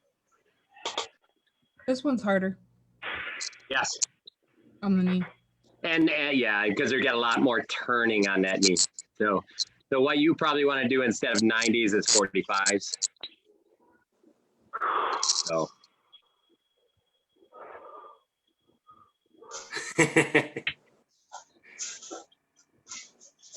Nice job, Germanicus.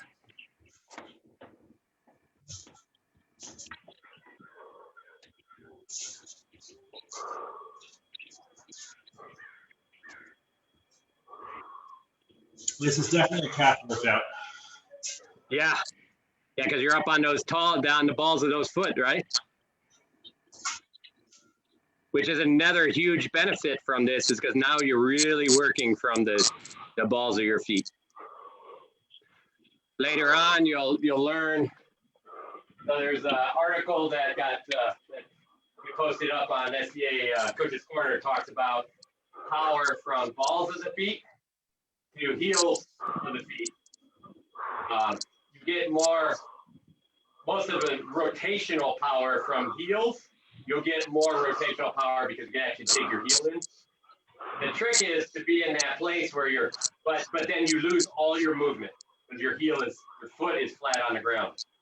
So the idea is move it, and then when you're ready to deliver, you can let that front foot drop a little bit and flatten a little bit and then throw. I mostly throw from the balls of my feet.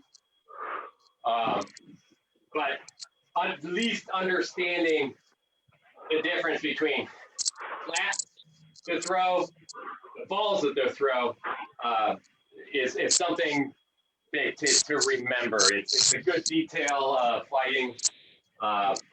It doesn't matter. It doesn't mean that you have to do that. It just means you understand what the difference is. And you know, we'll do that a little bit on the pedal later, just to show you guys. What I find is feet flat. It may deliver more power, but it's harder to. It tends to be more rotational, and it's harder to change angles. But where on the balls, you're able to turn those feet so much easier.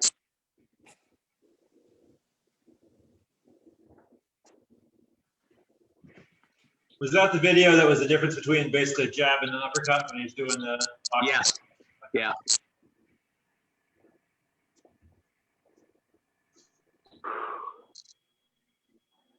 All right, how's everyone doing? That's a nice job. All right, so now the fun ones.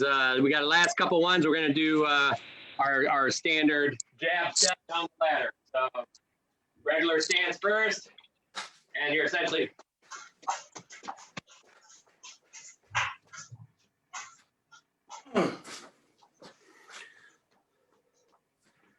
Oh, fuck. there we go. Up and down the ladder, the same foot.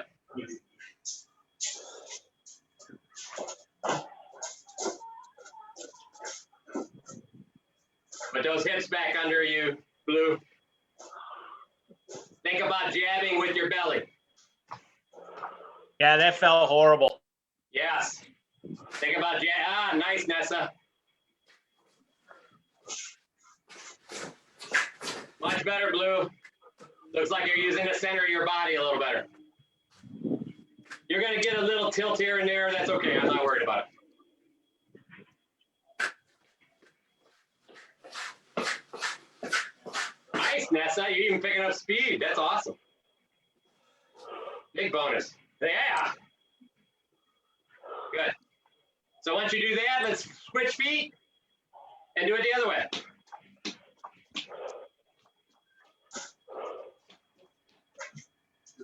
Very nice. Nice, Ingolf.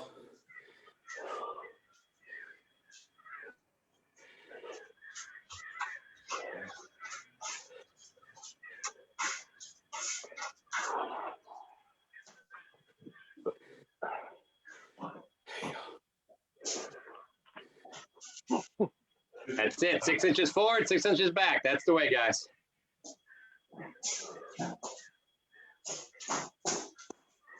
Nice, looking good, guys.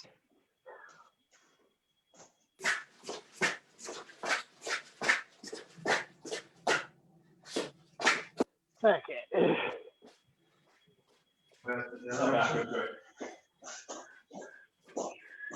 That's what you're really looking good. Make sure you don't turn that front toe in.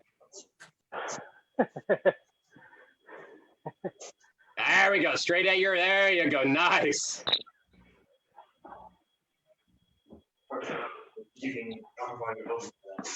Yeah. All right, so when you're done with that one, now we get to have the fun switch foot. We're just switching feet all the way down the ladder. Okay? Don't pop up too much when you do this. At the beginning, it's perfectly fine. If you have to get used to it, here I am. I switch feet. I switch feet. Switch feet.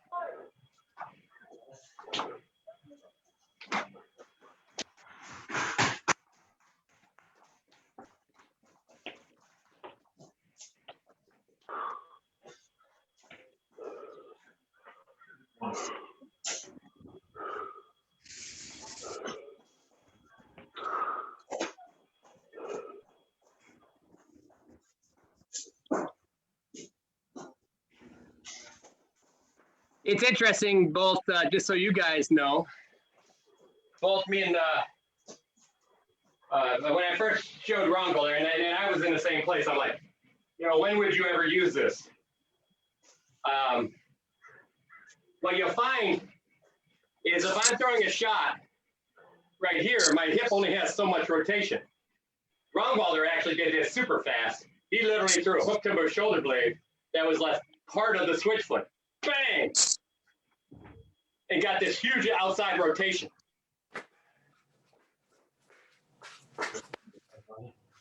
So it was really, really interesting to see. It was literally like, twang! As this foot is going forward, as you're pushing this foot forward, the whole body goes out.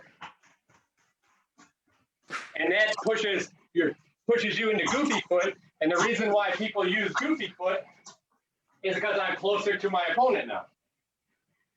So instead, we take normal stance, so we got all these like bang. Or you're gonna want to throw off to the side.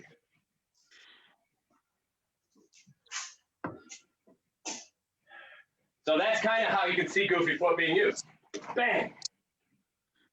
Right? Bang.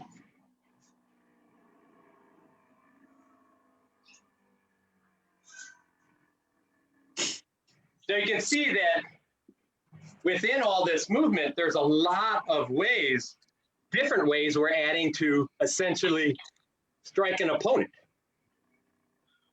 right? Not only ways to strike, same with those falling later on when we do the falling in moves. You know, we're falling in and then break into a corner, we get another different strike. You know, we were learning so many different ways to change our ranges between opponents. It gives us more opportunity to essentially see what your opponent's weaknesses are. If you see that they don't turn enough, switching to goofy foot and throwing might get you a back shoulder blade or a back leg. You might throw that bang and just catch it a little bit of their leg, and you're like, if I switch fast, I can do it now. Bang! And now you're behind that shield. He thinks you're throwing the same shot because you're not supposed to switch your feet, right?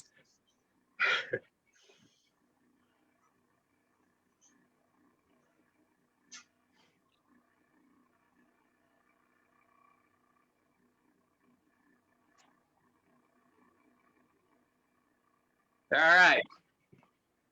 So now we're gonna do you guys, all you guys' favorite, the 2 forward, 1 back. So we're on the ladder. Normal stance. We shoot over one of the steps to the foot. The next step, and then we shoot back to that step we jumped over. All the way forward, and then back. Now, this isn't this, so you guys see. It's not me jumping up in the air and then down. Just like before, this is a drop foot. So I'm shifting forward. Hip comes forward. My foot hasn't left the ground yet. And just as as I lose my balance, I'm catching myself and pushing off that back foot to get this. And then I shift my foot back, and I take that 1 foot back. So it's 2 feet forward, 1 foot back. Okay, all the way down the ladder and back. Siegfried, you're doing a cross step. It's not a cross step. It's a lunge. Yes, and don't turn your front foot in. Make sure. So if you find yourself, stop after that step. If you find yourself with your foot, you know, here I am, and now my foot is turned. Your whole body's turning. You're losing offense. That foot should be pointed to the outside of your opponent, even after you do the lunge. So you're still flat to your opponent. Where do you want your lead foot to land on? Do you want it to land at the toes, at the balls, or at like your heel? Your balls. Ball of the foot. You're essentially shooting, bang, you're catching with the ball of your foot. You see how I'm still in that. You can do this whole exercise on the ball of your foot. Even when you shoot back a little bit, you can actually do it on the ball of your foot. Okay? Because what happens is if you land on your heel, you're stuck. Then you flat-footed, you get a little slide, take that ball of the foot in.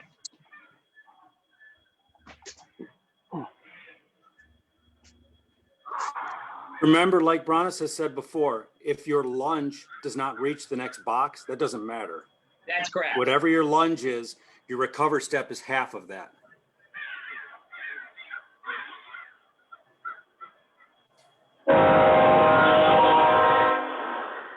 Somebody has a train. Guilty.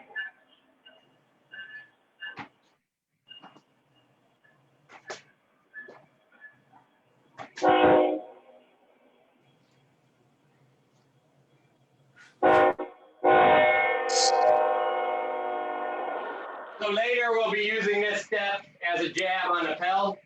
And then but it's going to be nice and long. Bang, snap, and back. Okay? And then, of course, again, on the pel, we're going to do bang, snap, off to the side. We'll do either side. So this is that same one. This is just in part of our ladder drills. This one, because I was wondering if this would work in fighting. I actually was able to execute this first time trying it on Louis a little bit. So it definitely is. It creates that long jab that pulls their shield up. And if they're actually not ready, you still got that nice long, again, as long as your shoulders are back and your hips are under you, you got this nice long head snap. And you can see what your opponent does. And then you snap back a foot, you're like, bang. So here's what it looks like. Here I am. I'm like, bang, back. Now they got more distance. You know, the distance changed as soon as they bring their defense down. You know, so now you have more defensively, you're better off instead of just hanging out in there, because then you're in there, right in their wheelhouse, right? You're in your wheelhouse too a little bit, but you know, I'd rather be in my wheelhouse off to a 45 and when they're not in the wheelhouse. this one, guys, is awkward for me. What helps me is to keep my mind on my weapon side hip, even though it's back. So even though my shield foot is lunging, I feel like I'm driving my sword hip forward. That keeps me from rotating. I don't have to think about my feet, and it keeps my mind on my weapon and my opponent. After you're done one way, do it funny-footed.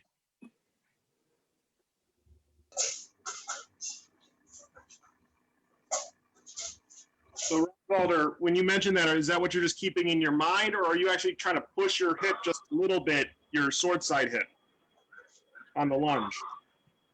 I'm pushing my sword side hip. A good example, I'm going to pick on it. Watch Siegfried right now. See how he's linear and his hip is turned offline and his back foot is turned out. So his good stance is gone now because his mind is on the distance. There you go. Now, Siegfried, sit a little lower. And when you lunge, push that sword hip forward. There you go. Look where his stance is now. He's almost throwing himself too far because now his hip is going with him. He doesn't have to drag it. It's leading him.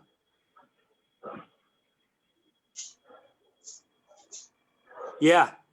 Yep. You got to watch the balance now because, like I said, now your whole body's working with you. And you'll notice the entire time he's doing it, his sword hip is on his opponent. He's never offline. Much better. Yeah, exactly.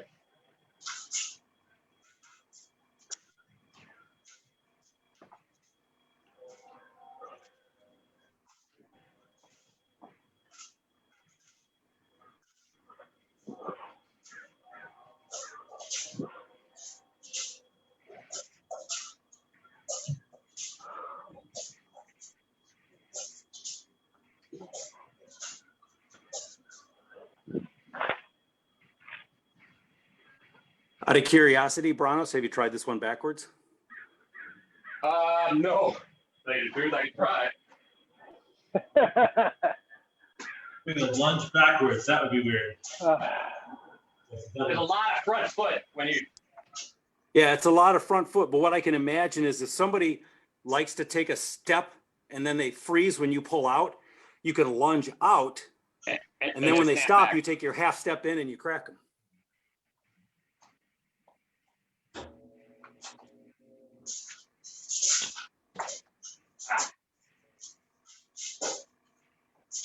So it's like you lunge with the lead foot and then you like switch step?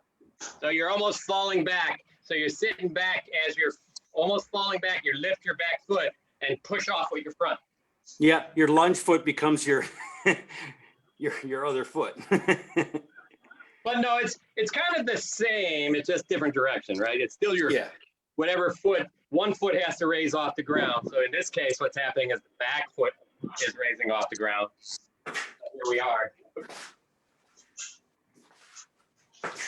So here we are. Bam.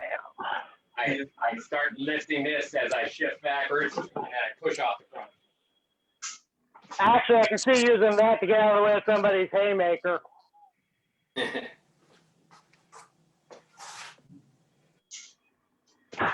Yep. Sorry about that. Didn't want to derail everybody. No, this is good exercise.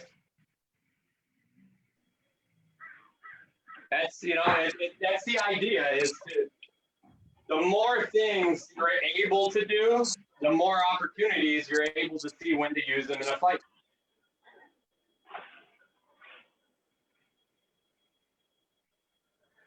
All right, so we have one easy one left, guys, after we're done. I'm going to let everybody go finish up this. You can try the back ones if you want. And then we have essentially what's the in and outs. So one in, one out.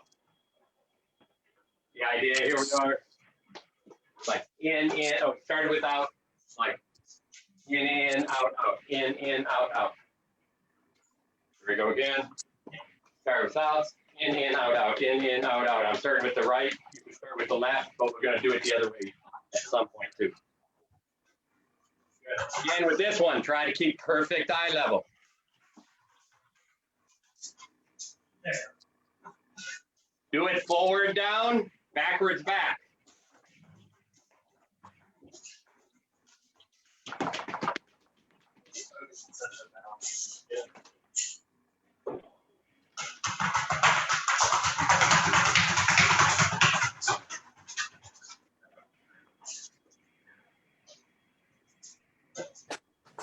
Nice, Fox.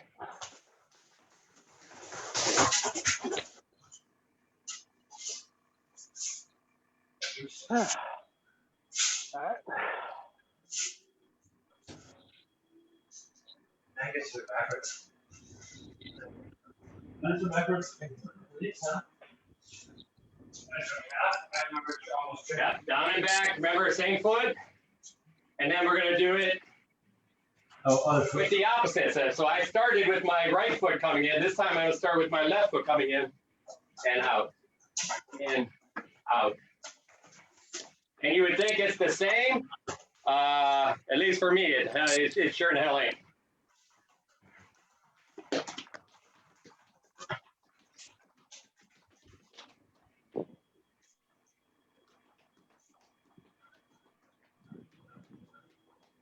Especially backwards. Oh, that was terrible.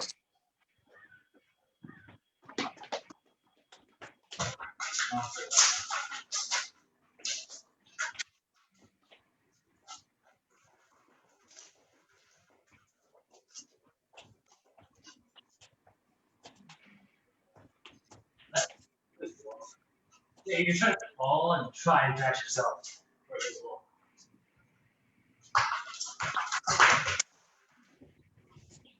Beautifully smooth, Ingolf. Make sure your head is up.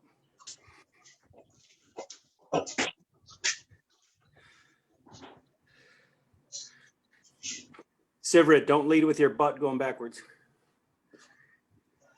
Yeah, that's that hip again.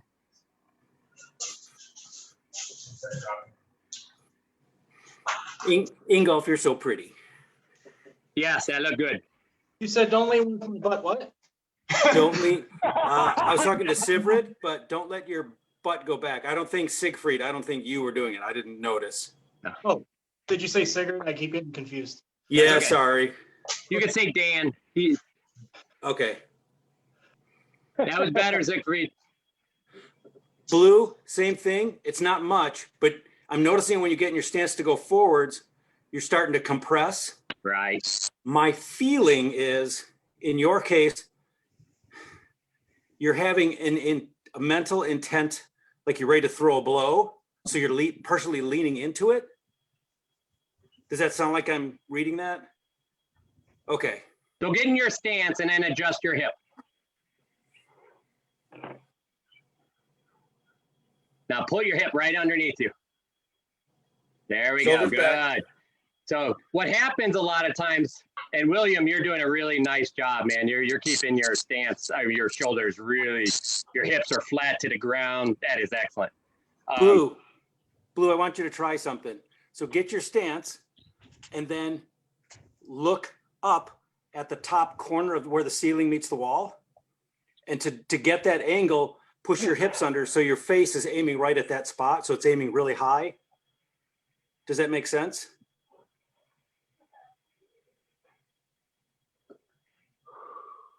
Oh, I think we lost him. Yeah, the other thing we might need to do with him, Rungvalder, although I think he's leaning, it may be the angle, the angle of his camera. Oh, all right. What? Yeah, okay. Right? Because we may be seeing it. I was in the same way. We may be seeing it a little weird. Because his camera is actually below, it's a little bit below his sternum. Blue, do us a favor. Go to about midpoint on your, go to about the midpoint in your garage, and then do it side to side. Instead In other of words, stand sideways. Yeah, go. Turn 90 degrees and go that direction instead. Yeah, you'll only have a foot or two. It looks better right now. So yeah, it's smooth. I like the smoothness. Yeah, let's talk to him again. So Blue, go to the sorry, I got some. Hold on. Yeah. Go to the mid part of your ladder, turn sideways. Yeah, now go back and forth. So actually his hip is still tilted. It is, but he's rolling his shoulders. You see it? Yeah, he's got his hip under him, but his shoulders rolled. Well, no, if you look, his hip is still a little tilted. So this time, over tilt your hip, Blue. Push your hip forward, the other way. Yeah. You push back. Your butt is back now. Get your butt under you. More. Don't move. Don't move at all. Just stand there. I want you to just stand. Stop now. Don't move. Tilt your butt underneath you now. Wait, the other way. More. Yeah. Yes. Yeah. Elvis, There's where you are. Forward. Keep going. Yeah. That's hot, Blue. Feet on the very edge of the bar stool. Exactly. I can feel that a lot more in my quads. Good. Yeah. There's your sign. Oh, yes. Yeah. That Grimmer? Oh, you got a nice garage. Look at that thing. Oh, that's Nice. looking nice. Yeah, yeah. I'll sit there by yeah.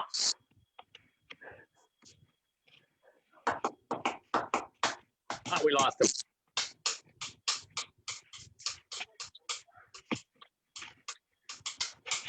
Oh, no, there he is. Oh, look, he's taping his ladder down. He's smart.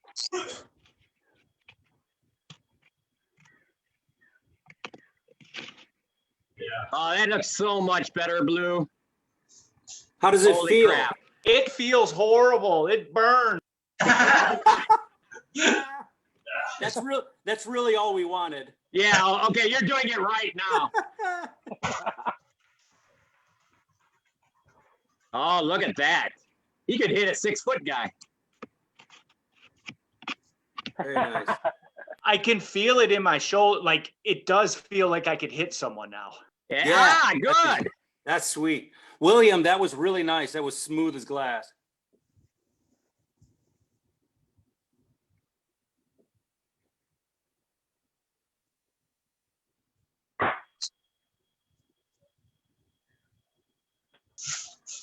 All right, did everybody do it with their other foot as well? Lead with your other foot, in other words. So if you started with the right, start with the left and do the same thing. I still have problems with that one.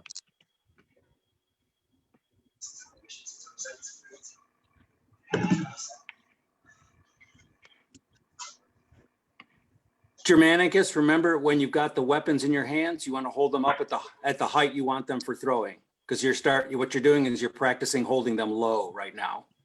your mind will remember that. That actually is where I start from. It's a better defensive posture. Ah, all right. And also, too, my left side's a bit lower because on the average, most of your opponents are right-handed. This is where most of the incoming is going to be. Gotcha. Yeah, I do it very Just also- different, so that's You're fine. right. Just remember too that the lower they are, the more defensive they are, but the less offensive they are. So be careful. Yeah, I take advantage of that a lot. On another note, they look really cool. They do. I love those swords. Those are those plastic Roman swords. At least they look that way. That's what All they're right. like. So, okay, guys, next, let's get the, we're on to the fall-in pell drill. So let's go ahead and set that pell in there. Everybody get a little bit of water. Stretch it out a bit. Okay. That's how you're doing, okay? Took a break so I can do some pell work too without blowing my knee out. Nope, I'm happy to hear that. And remember on these, I don't want you to lunge as far as other people are. You literally take a step. All I really care about is that step is perfect. Does that make sense? Okay. I got to drop out. It was good working with you guys, though. No, you're looking better. Looking better all the time. I hope you're feeling like you're getting better. Yeah, it's feeling better for sure. Yeah. Awesome. More confident in my legs and everything. So, love you, Nessa. All right, I'm traveling next week, but I'll be talking to you guys. Awesome.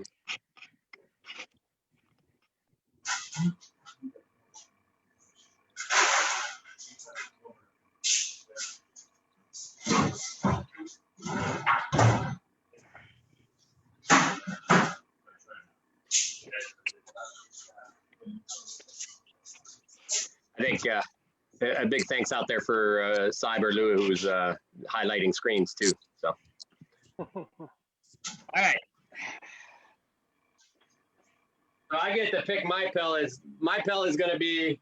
So you guys, let's see. I'm going to adjust my phone. I may actually have to get.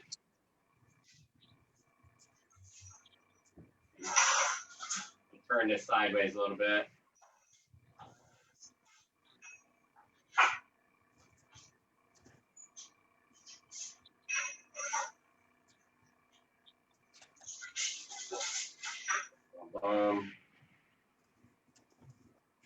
Hey Nessa or Sai, can you throw us on my other camera?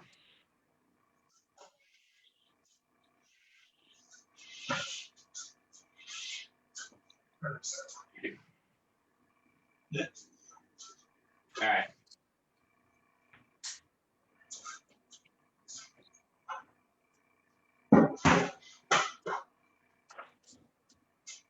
That a bit far away. I'm going to move my camera so I can get a little bit closer. Don't mind the jostling of the phone.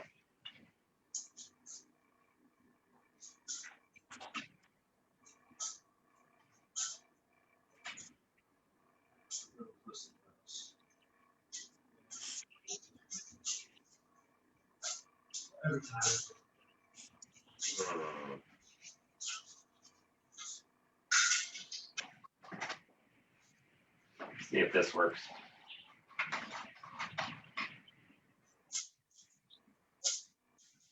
I've been having trouble leaning on my left foot, so we'll see how it goes this week, but this is where I had to drop out week. Okay, no problem. You're doing what you can. Yeah, seeing a doctor on Wednesday about it.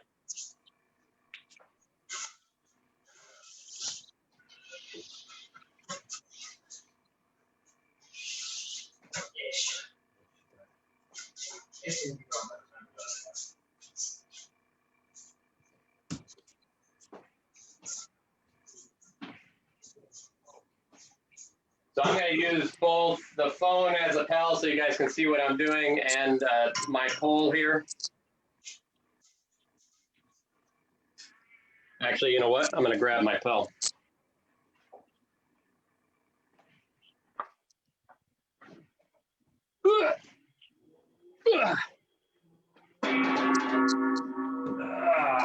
Here's my plan, man. go.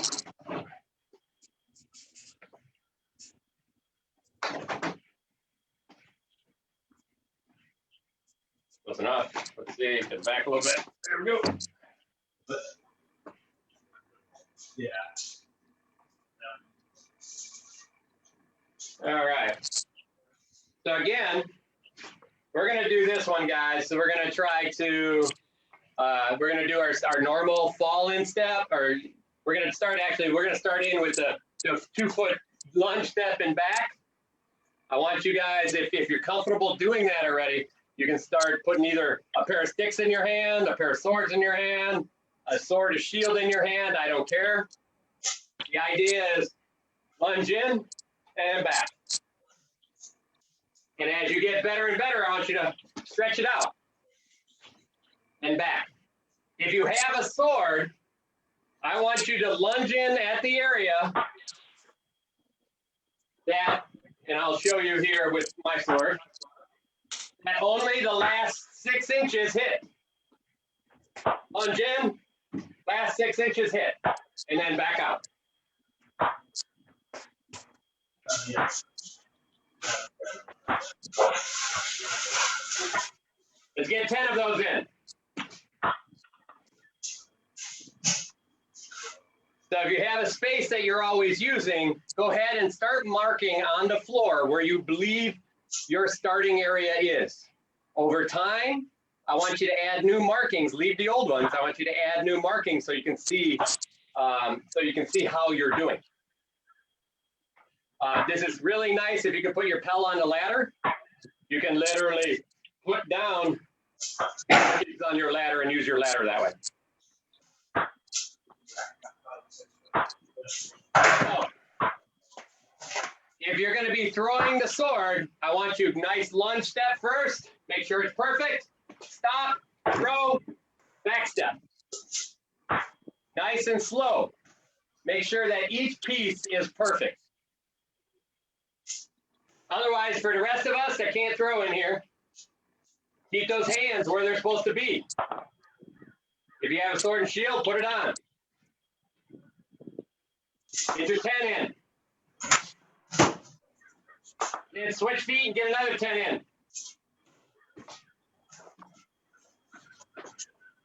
Let's work it hard.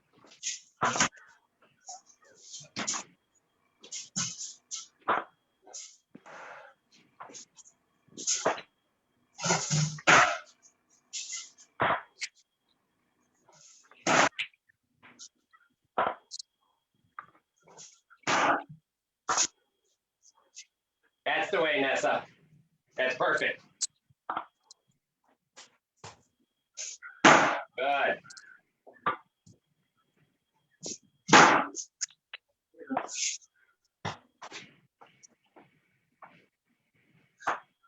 One thing I'd like everybody to remember for next couple of weeks is I'd really like you to make that banner stand with a pole, so because we're going to use that as a tool when we go to start throwing stuff. So just keep that in mind. Again, this real simple version of that is just a screw-in adapter for PVC onto a piece of wood. But whatever works for you. Let's see how you're doing there, Adam.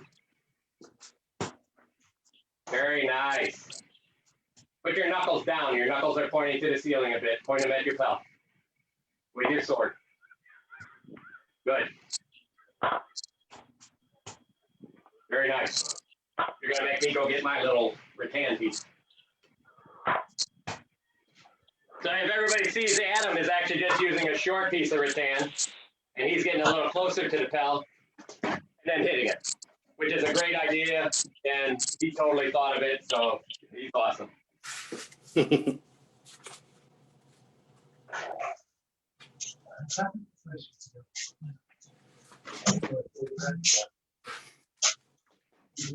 Remember what I said before, when you lunge, it's your sword hip that you are pushing forward.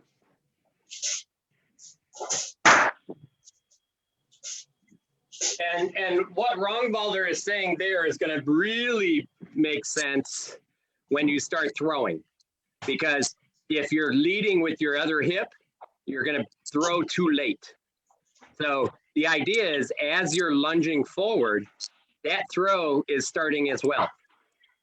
So what happens is as I'm shooting forward, just as it lands, a second later, your blow should be delivered. So, but first, make sure you got the good lunge and keep them separate. And then later, if you're like, okay, I want to try to get a little faster, bang. And then you want to get to a point where you're literally landing on that front foot and the sword is hitting.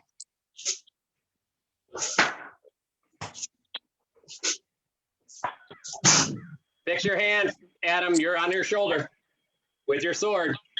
Yeah, pointed at his face. And remember, his face is going to be lower than your face.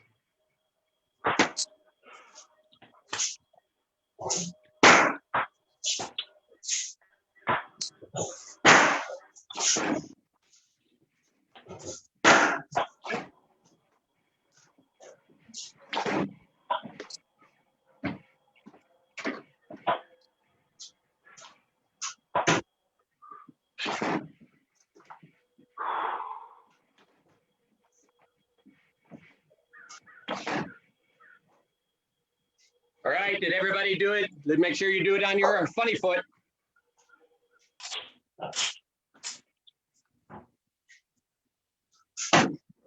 Remember how you doing over there? It looked like you're having a hard time video-wise.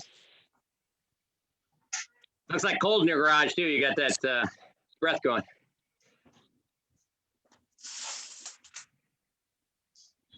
Are you talking to me? Yeah. Yeah, I'm trying to figure out how to just watch you so I can figure out what you're doing. Okay, so right now we're taking a long lunge step. We did these during the ladder drills as well. So here we go. We'll spotlight. Let's see if, can you spotlight the other one side if you're on doing this? One on the pel? Me? No, I'm I think she has they have the one that's on my phone. Oh, there we go. Good. Yes. So here we are. You can see my feet, right? Right. I am literally starting. This is a drop foot works like this.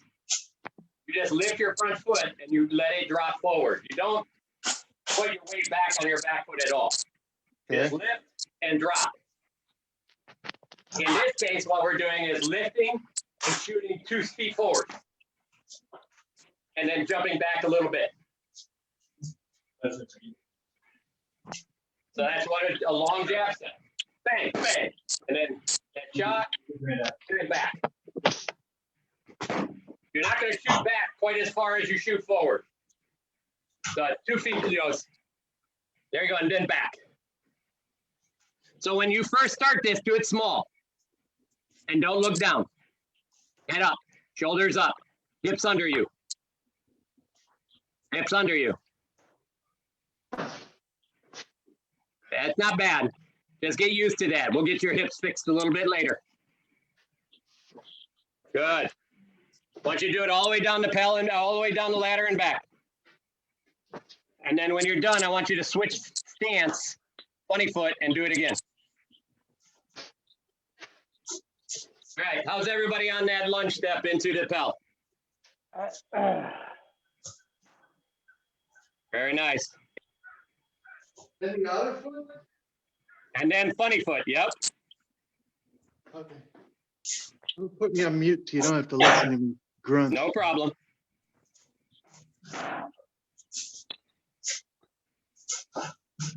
That's it. So Nessa, I want you to try to think, I want you to do that jump foot that just you're stepping forward, right? And I want you to get the timing a little faster on your sword blow. Give it a try. That's it. Pop and go. That's it, and back. Ready? Pop and go. Good, and even closer in time. That was better. Pop and go. Good, and even closer. Yes, that's the way. Good. That's the way, Nessa. That looked good.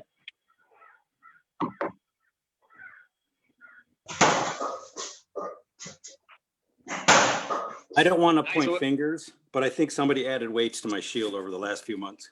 I think, you know what? Isn't that a new shield? I think Helbera is just trying to make you work harder. I think she used lead paint. I'm pretty sure it's her fault. Well, don't lick it. Too late. Oh, so that's what that tick was. All right. Nice job, Adam. All right, so everybody, let's finish up those last ones. And when I see everybody finished up, I'm going to start, and we're going to do the roll off to the right. Wing Fang, I'd like you to fix her so she's not rolling her hand out. Okay. Thank you.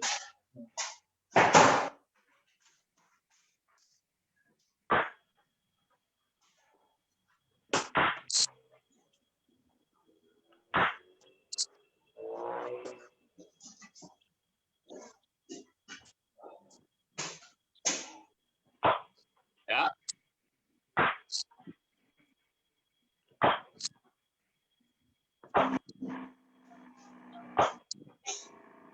So this is where that, hey, Wing Fang, do me a favor. Stand right like a foot on the other side of her. So if she rolls that sword out, she hits you. I was just going to say that. Stand on her left side. Stand on her left side, right? Like, don't give her any room. Like you're a wall against her arm. And then about halfway between her and the... Yes. Yeah, you're going to block the camera when you do it. Yep, right there. Yeah, block the camera. It'll be all fine. Get it. Stick that arm out there. Get a little closer. Keep going. We don't care. A little closer. There you go. Now throw. Don't hit that pad. Just hit the dummy. Don't roll your hand out. Shoot straight. See how that hand rolls out a little bit? See how that's rolling out and under, Nessa? That's not what we want. I want you to throw an offside. Now Okay, the difference between those two is this: when you throw that offside, your focus is on driving the tip. That looks When good, you throw Blue. your onside, you swing the sword. Drive the tip, like Bronis is always saying. Yeah. Better. Much more power too. Little bit of roll on that one. Push the tip. There. No roll out. Don't let your hand roll out. That's better. Getting closer. So this is, guys, this is the reason why I'd like to get that banner pole thing going, okay? Is it helps you. You're going to set that banner pole in a place that if you roll your hand and the sword rolls out, you're going to hit that banner pole every time. Do you feel the difference now, Nessa?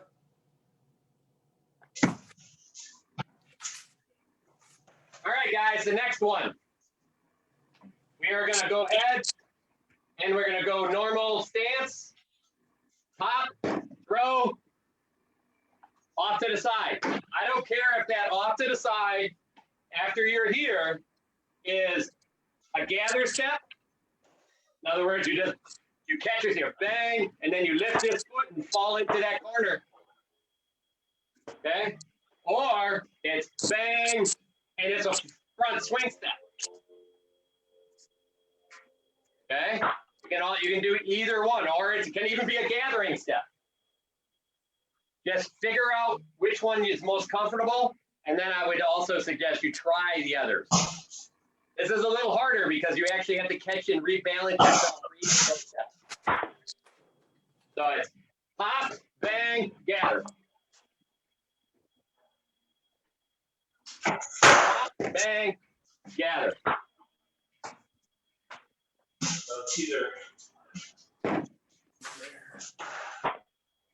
And for you guys that want to try it, you're second on that. If you're really comfortable with this, you can pop, strike to the head, gather, hook to the bottom butt.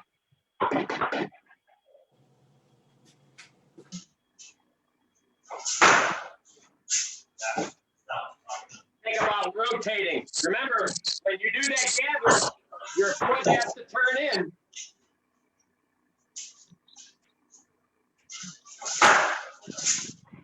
You can't do that gather. You can't be here and do that gather this way because then I'm offline. So if I'm here, bang, and I do this gather without turning my foot, I am totally offline to my opponent. I have to Turn here, this foot turns in for the gather, and now I'm totally online with my opponent. Blue, move your pal to the left so you have room to shoot by it.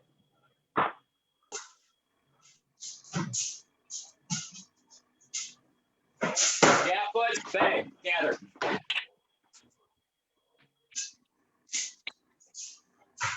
Gap foot, bang. Yeah, that's much nicer.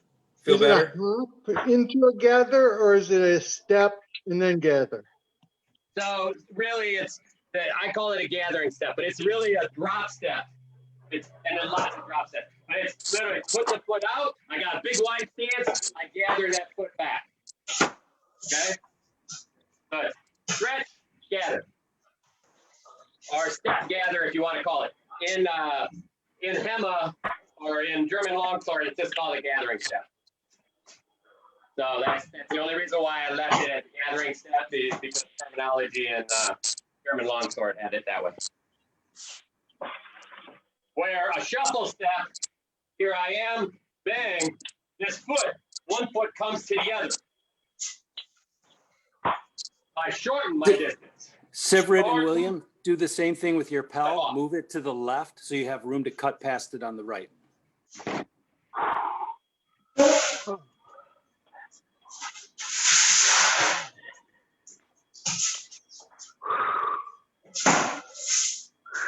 And then once you guys are comfortable, I'm going to show you one modification, and I'd like you guys to try it with your weapon. It'd be interesting. You'll see why.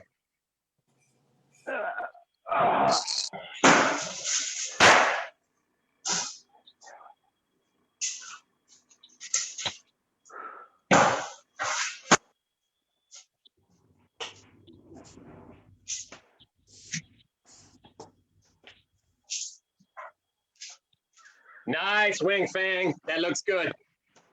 It's exactly what we're talking about.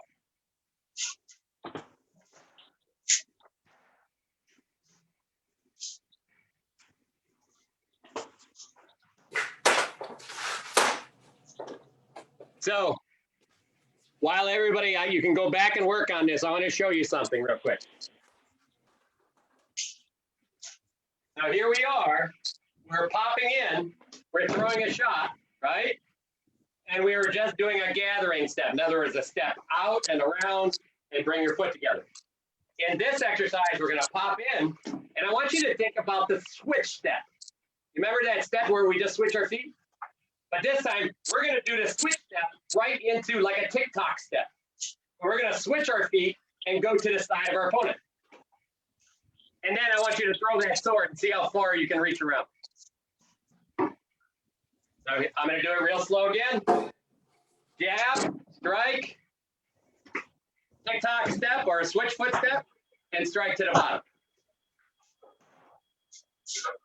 Do it again. Jab, strike, TikTok step, strike. You'll notice that your hand gets way around the pel now. It's almost scary. Is your left foot forward on the first one and right foot forward on the second one? That is correct. That's exactly it. What we're doing is we're adding a switch step in there. And because your right foot ends up forward, you end up really deep with a sword. Now for you, Grimmer, it looks like you're left-handed, aren't you? So do it the other way. I think you see me as left-handed though, because it's the front camera, right? Or is right-handed? Oh, yeah. Okay, so you're right-handed. That's fine. Okay, so yeah, just go ahead and try that. I wouldn't worry about it too much. If right now you're just starting, so make it do a simple stuff first, and then we'll add complex stuff as we go. We're not going to race through these. These are all exercises we'll keep doing. I'm one of the pure innocent left-handed people. In other words, Satan incarnate.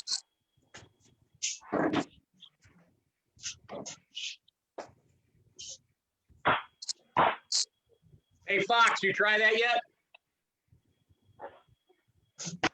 It's pretty cool, isn't it? It leaves for that real hard body rip that we were talking about. Basically, the one we like to throw for that inside leg. With exactly. So It's standing up for me. I'm trying to do that. I'm trying to do better about keeping that tip forward. Yep. So yep, pop. Right. So now just do that instead. You right now you're do the first step again. I want the jab step. You did a walking step. Front leg jab. Yeah, and just remember jab step. You're bringing your back foot forward. Stretch your front. There you go. Yes. Right now to do it again, but this time to actually try it as a TikTok step. So what you did is you're still stepping a little bit away from the pedal. Don't step so far away. You pop in, you switch feet. Oh, you want to stay A range? Yeah. I'm trying to get back out into B for whatever. No. Reason. All right. So just go ahead and stop. Throw the first one and stop. Now it's TikTok. Swing that hip that, yep. You see how far behind you, yeah, it's scary how far behind you are, isn't it? You should be able to throw a wrap to your opponent's right side at that point. At that point, I think I would just throw like a hook right to the back of the other elbow just to be. Yes, exactly.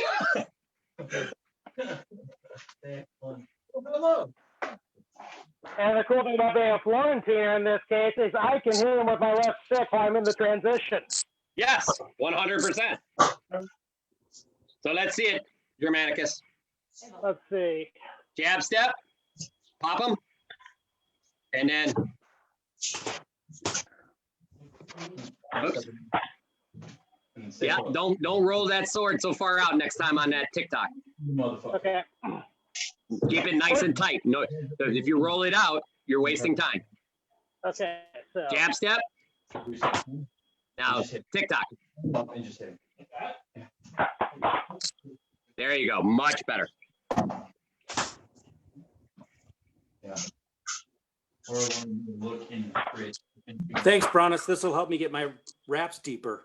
Yeah, shut up. I don't. Wrong Welder, I want you to do it all wrong, if you mind. You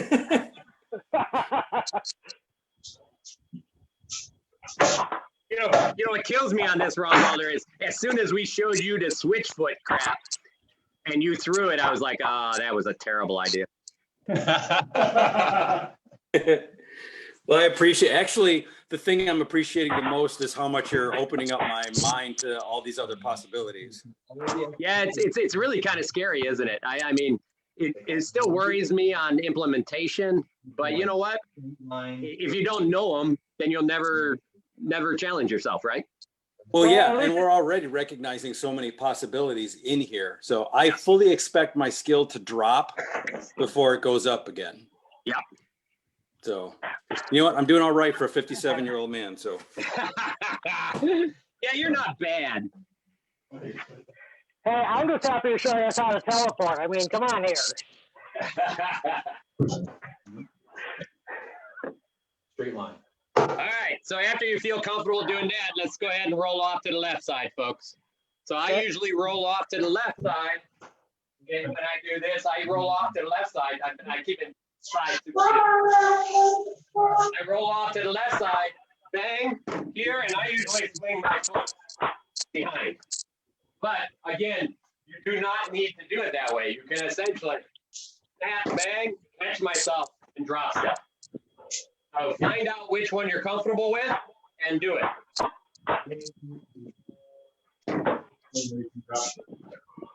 Okay, get a little longer. All right, that was just testing. All right, here we are. Jab step, bang. Throw. Okay. Jab step. Push forward. Cross over, back step.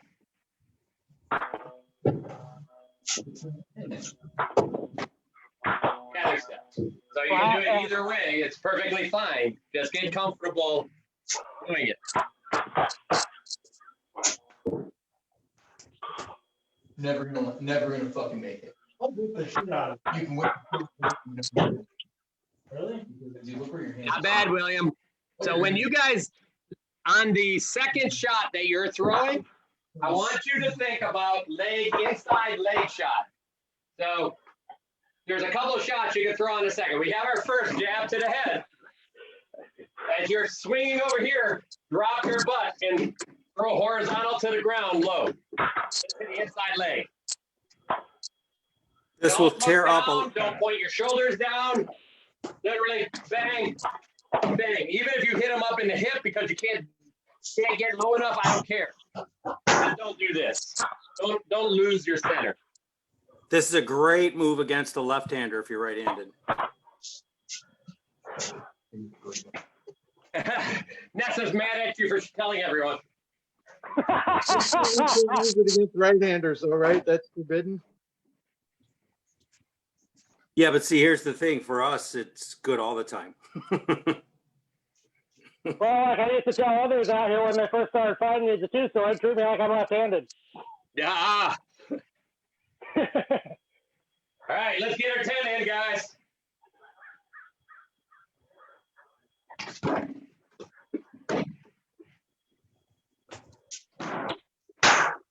Yeah. That's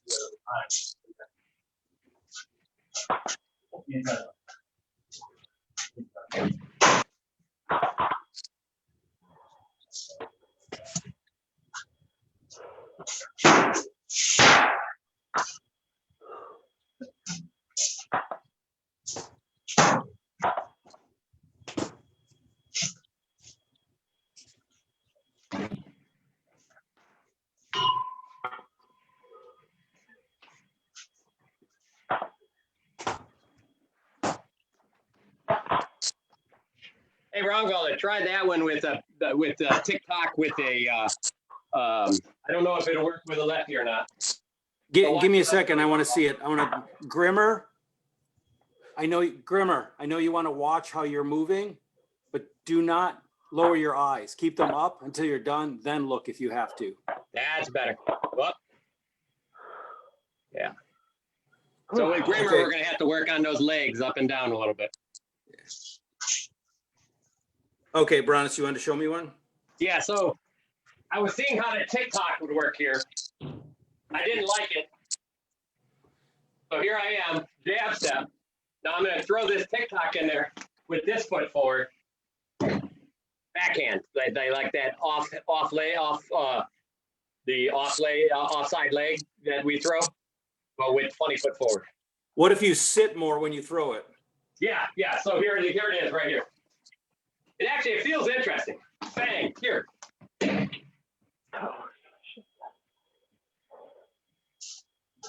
Yeah, actually, I think I did one. I tried that. It's if I sit and throw my hand like you were showing me the new shots. Yeah. Getting my shots to throw, what is the word I want?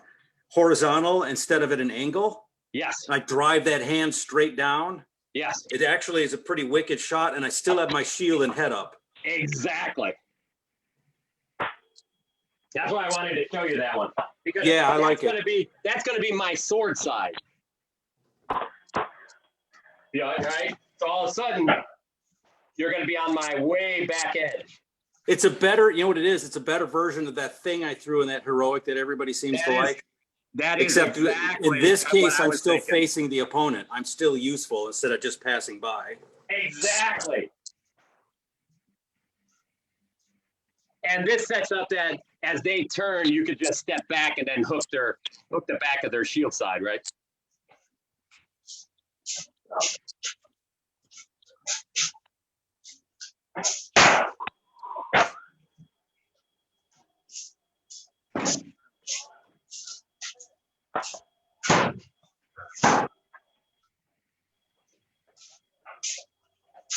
You know, I instead of throwing the wrap with the left, I almost want to throw straight on with it.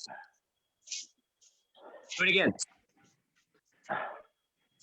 Well, because again, you come out into the jab, boom, TikTok around, boom, boom, instead of boom, boom.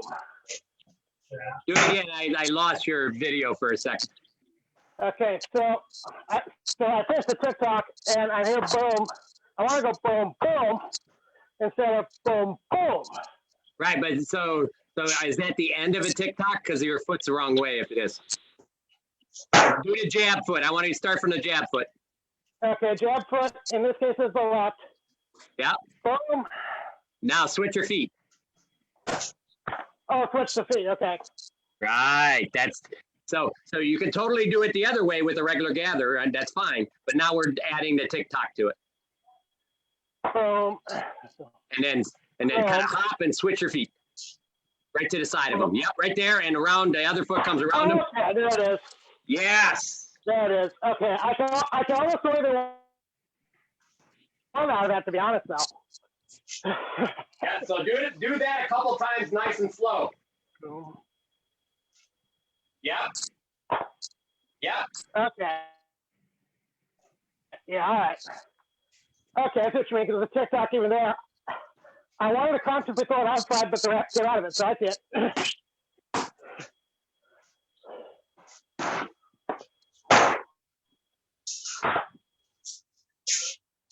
Yeah, there's not enough room for an outside. The ref's the only way. Yeah. William, Sigrid, you guys are doing great. We are going to adjust your shots later to be more less rotational, though.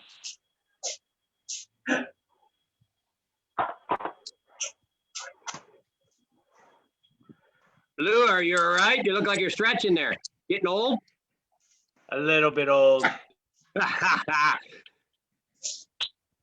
I earn Nessa. every gray in my beard. I mean, come on, man. Look at you. This is like a boxing game right here. Yes.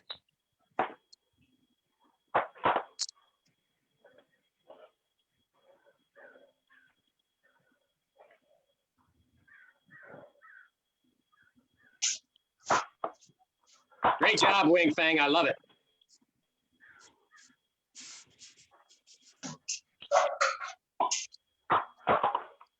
And the best part is, if you watch Nessa and Wing Fang, everybody, for a second here, is a really nice exercise. So what's happening is Wing Fang, Nessa's moving offline, so Wing Fang's shot becomes a rolling shot because he actually has to swing across his body, which makes it an easier block. If you don't roll, look what happens. This time, just throw the shot and stay there. Nessa, without that outside roll, look what happens. Wing Fang can actually throw it inside her shield. So all of a sudden, he can throw a straight shot to her head because they're too close, right? So with her moving, he has to chase her movement. And now she's outside his foot, making it hard for him to throw a blow. This is the reason we roll to the side. Look how easy that block becomes. Nessa's ready to throw something else after that. Or she's ready to go ahead and continue around circling him if she wants. So she has total control in that space. Nice job, guys. That looks great. Thank you.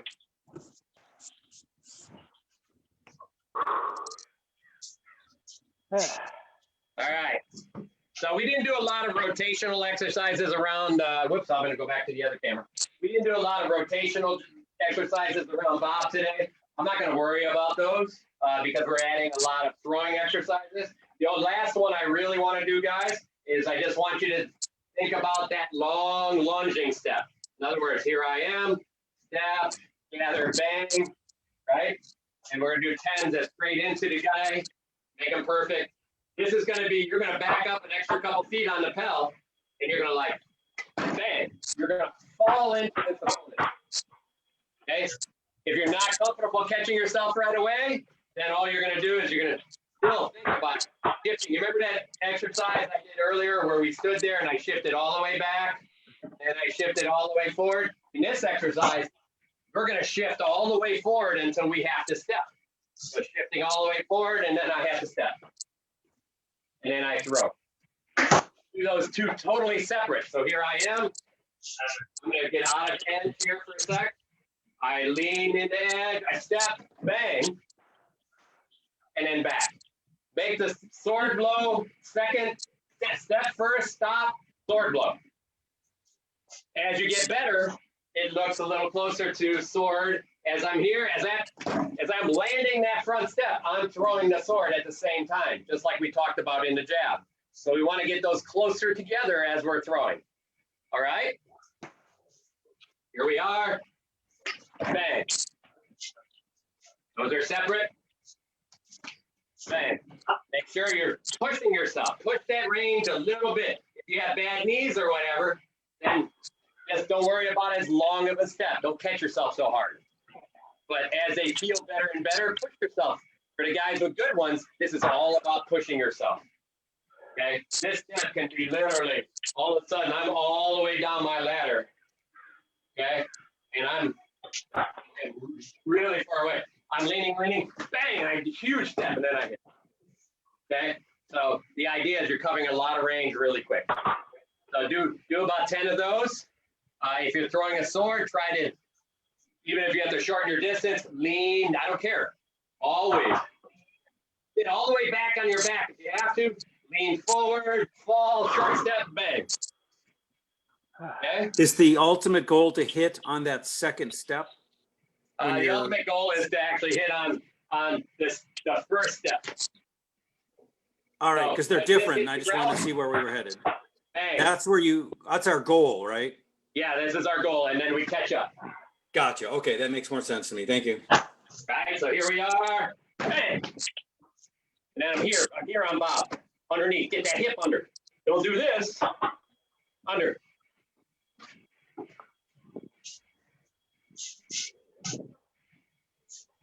That's a look. And that's that same thing, just don't go as far, right? Here you are, lean, bang.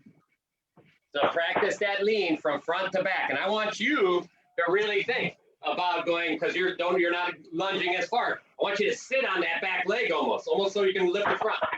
And then shift that hip here. And then as you get that, add the sword. As you get that, you should be literally, here I'm shifting, I'm stepping, bang. You don't have to throw hard, nice, just a little love tap to get that timing. Bang. Here I am, I'm falling, striking.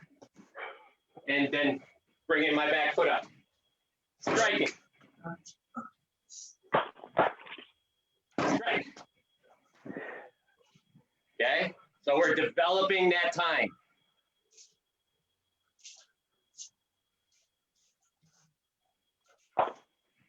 Nice, William. Yes. Not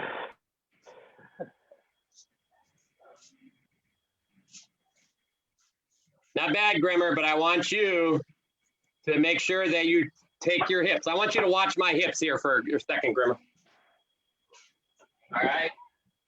Here I am. What I see you doing is you're like this. Your body, your hips. If I look at my sword here, you notice how it's pointing towards the ground? I want you to take this butt and put it underneath you. Look, now my sword's flat. See how my body is perfectly vertical? How tall? You're a tall guy, right? Yes. So this is going to be the hardest piece of what you do. Is go from this, because you're normally looking down on people your whole life, to this. I want you to think about looking at a guy your height, not the guy that's, 5 foot. Okay? So I want you to keep that in mind.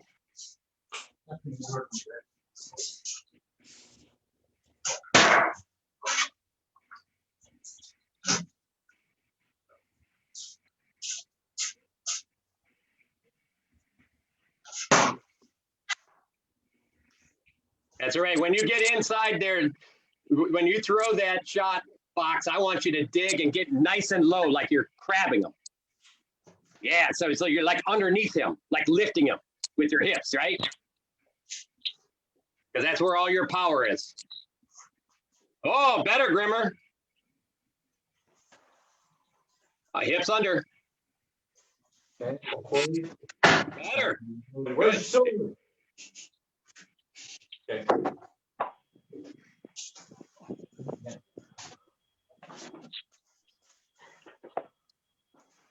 Germanicus, you're doing a really good job with your hips, by the way.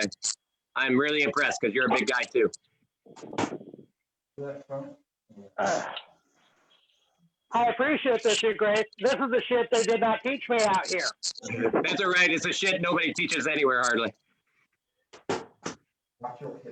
Yes, I love your back, man. You're doing such a nice job keeping your hips under you. Lou, man, when did you learn to keep your hips under you? You're looking awesome.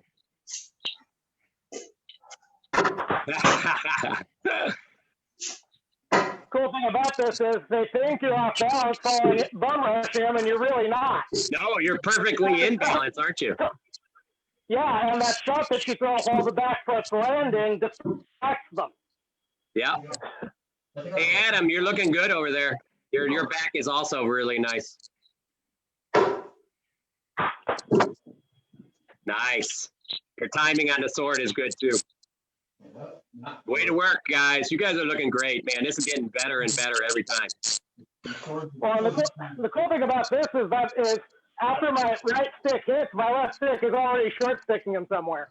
Exactly. There's all kinds of, because you have balance in your body now, right?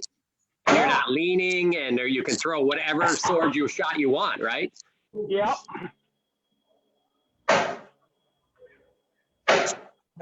And so now I have to coordinate it so that each sword is operating in a different sphere.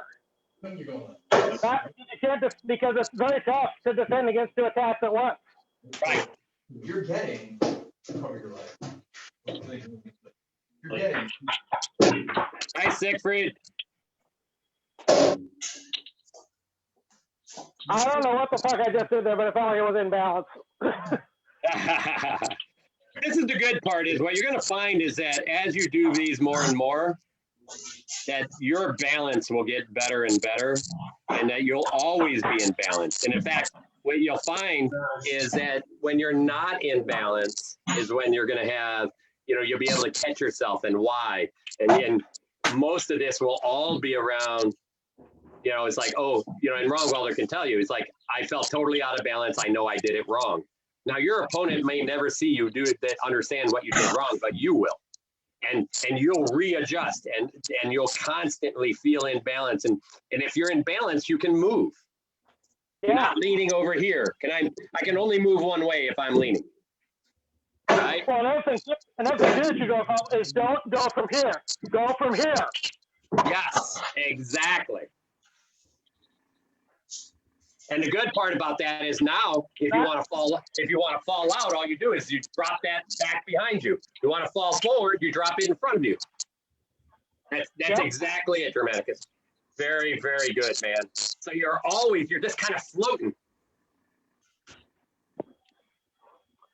So but your body, your center is moving your body now, not your feet. Your feet is just catching up to hold you up. Flow like a butterfly, sting like a bee. Lower, Fox. Ingolf. Lower. All right. So remember, now we got all of those. We've been falling in. I want to fall in and fall. We're going to do the fall in and go to the right. So here we are. Fall in. Bang. You can do a simple cross foot, or you can do a gathering foot, or you can do a TikTok, or any of them. I want you to play which one. The first one, usually, bang. Whoops, sorry.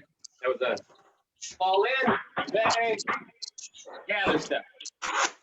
So starting with a gather step, bang, gather step. All right? Find what's most comfortable for you. Bang, gather step. And then go ahead and do a crossing step. Bang, crossing step. Do that one Do again. that a couple times. Bang, crossing step. Can't see your feet. Okay, let me go back over here. I'm gonna bring it a little closer to me. Here we are. Here I am. Bang, crossing step. Remember, I have to turn my front foot. I have to turn my front foot in. Here, I'm gonna just show you my feet. Hold on. There we go. Here I am. I fall in. Bang. This turns. I don't do this. Because now he has the outside of my foot. I am bad. In boxing, you get destroyed. I turn and I rotate around him. Okay, so that's just the front crossing step. Bang, cross step. Thanks. Okay.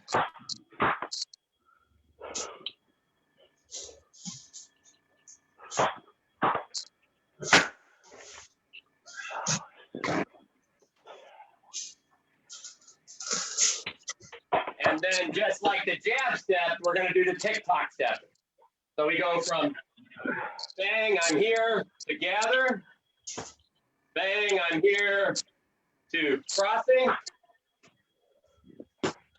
Bang, I'm here to tick-tock. Switch these. Okay? So now, not only are we changing our angle on our opponent and getting off angle, but we have 3 ways to do that. Each of them a little bit more dangerous. Each of them can be used a different way. Does the cross step give you more distance? Yes. Distance behind. Yes. So what happens? It gets you right behind it. The cross step, the more you swing that front step foot, the farther you can go.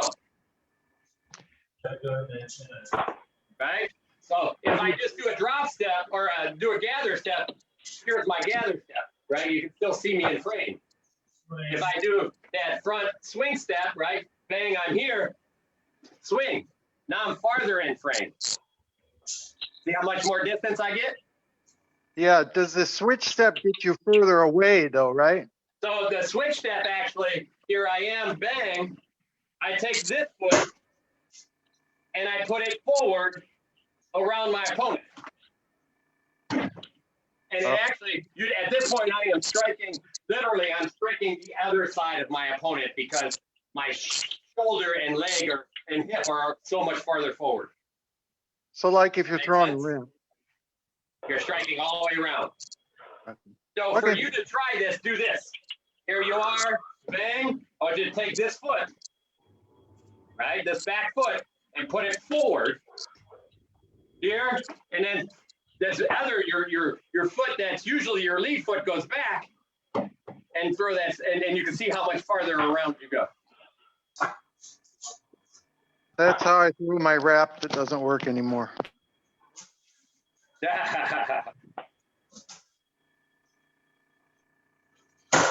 That's it. Let's go ahead and go through at least, do each one of those at least 5 times, even if you have to do it slow. Get that timing with that sword. I gotta get some sand for my slam man.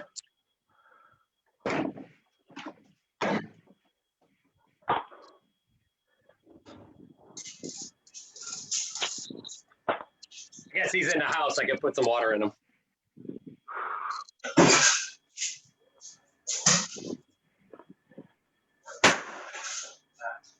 Hey, Blue, are you going to go fishing with that duck butt?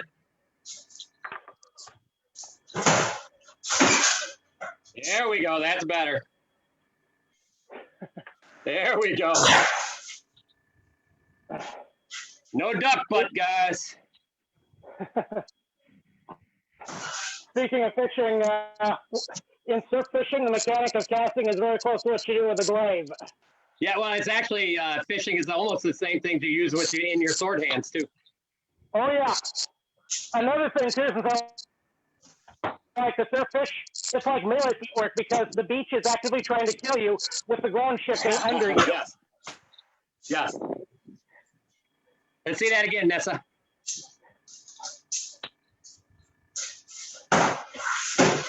Remember, get that hook. Make sure she's throwing that hook not down.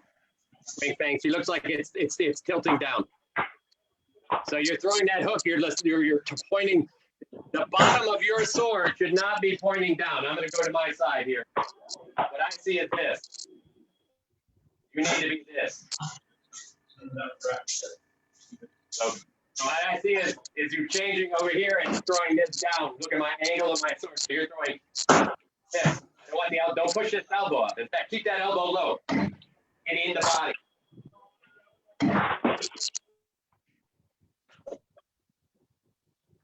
See it again. Could it be her knees and not being able to squat? Well, That but was a lot even- better. Yeah, that was better. That was a Even if whole she lot can't better. squat, then I think it's her elbow. So if you push your elbow up at the end of a blow, it tilts the sword down. You almost want to drop your elbow and hook up. Now turn that into a wrap. That's better. Is that a wrap? All right. See how it's down? You see how that sword is down in their wrap? Don't worry. Just hook it up like you're going to hook right up in his butt. There you go. That's a little better.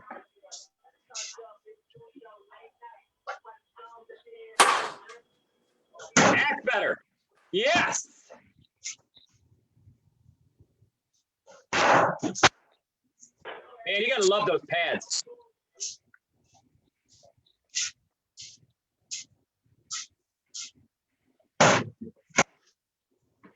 Wayne, Casey, you're gonna become a monster.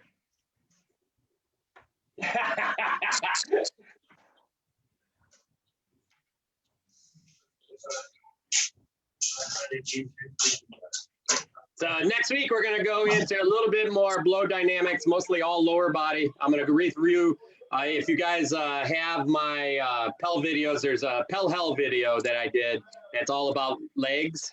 I'll post it in the group so you guys can get to it.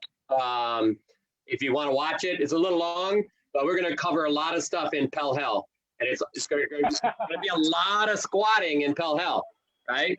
So you remember, we have to, when you get these squats, when we go down to throw a blow, you have to pull your heels off the ground to keep your back straight. Right. Okay? So there's going to be a little bit of squatting. Right? So that exercise that we do with the squats, with our heels off the ground and our toes up in the air at the end, is all about keeping our back straight. So that we're going to be working on that, okay? But if you're not able to do a lot, all I want is just like a little drop squat, like 2 inches, and we're going to be throwing a lot of horizontal stuff with elbow tight into the body. What happens a lot of times, guys? Thank you, Sai. It's really, I'm happy to have you. So what happens a lot is we drop or we don't drop and we throw, and see how the elbow lifts up? Our sword tilts down into the wrong angle, right? So what happens is when I throw that hook, my elbow turns up. We think that elbow turns up, and that's not actually how we want to do it. This elbow actually comes tighter into your body. But if we come here and we roll it, it turns horizontal to the ground. So here I am, I roll. Yep, go ahead, Nessa. Yep, there we go. This elbow into the, there you go. See how it ends? Bang. Yep.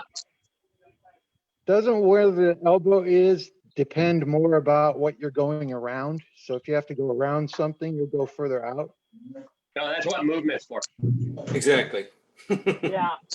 So if my elbow ends up out here, what can they hit? Yeah. Now, also, how do you get this sword back in place?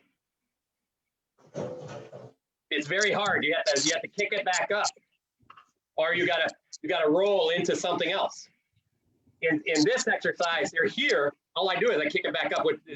It's literally nice and flat. All I have to do is raise it. So all of a sudden, we take all of that danger out in small movements. Does that make sense? Yeah. All right, we're All right. So guys, we're out of gas. that's all right. I'm wrapping it up.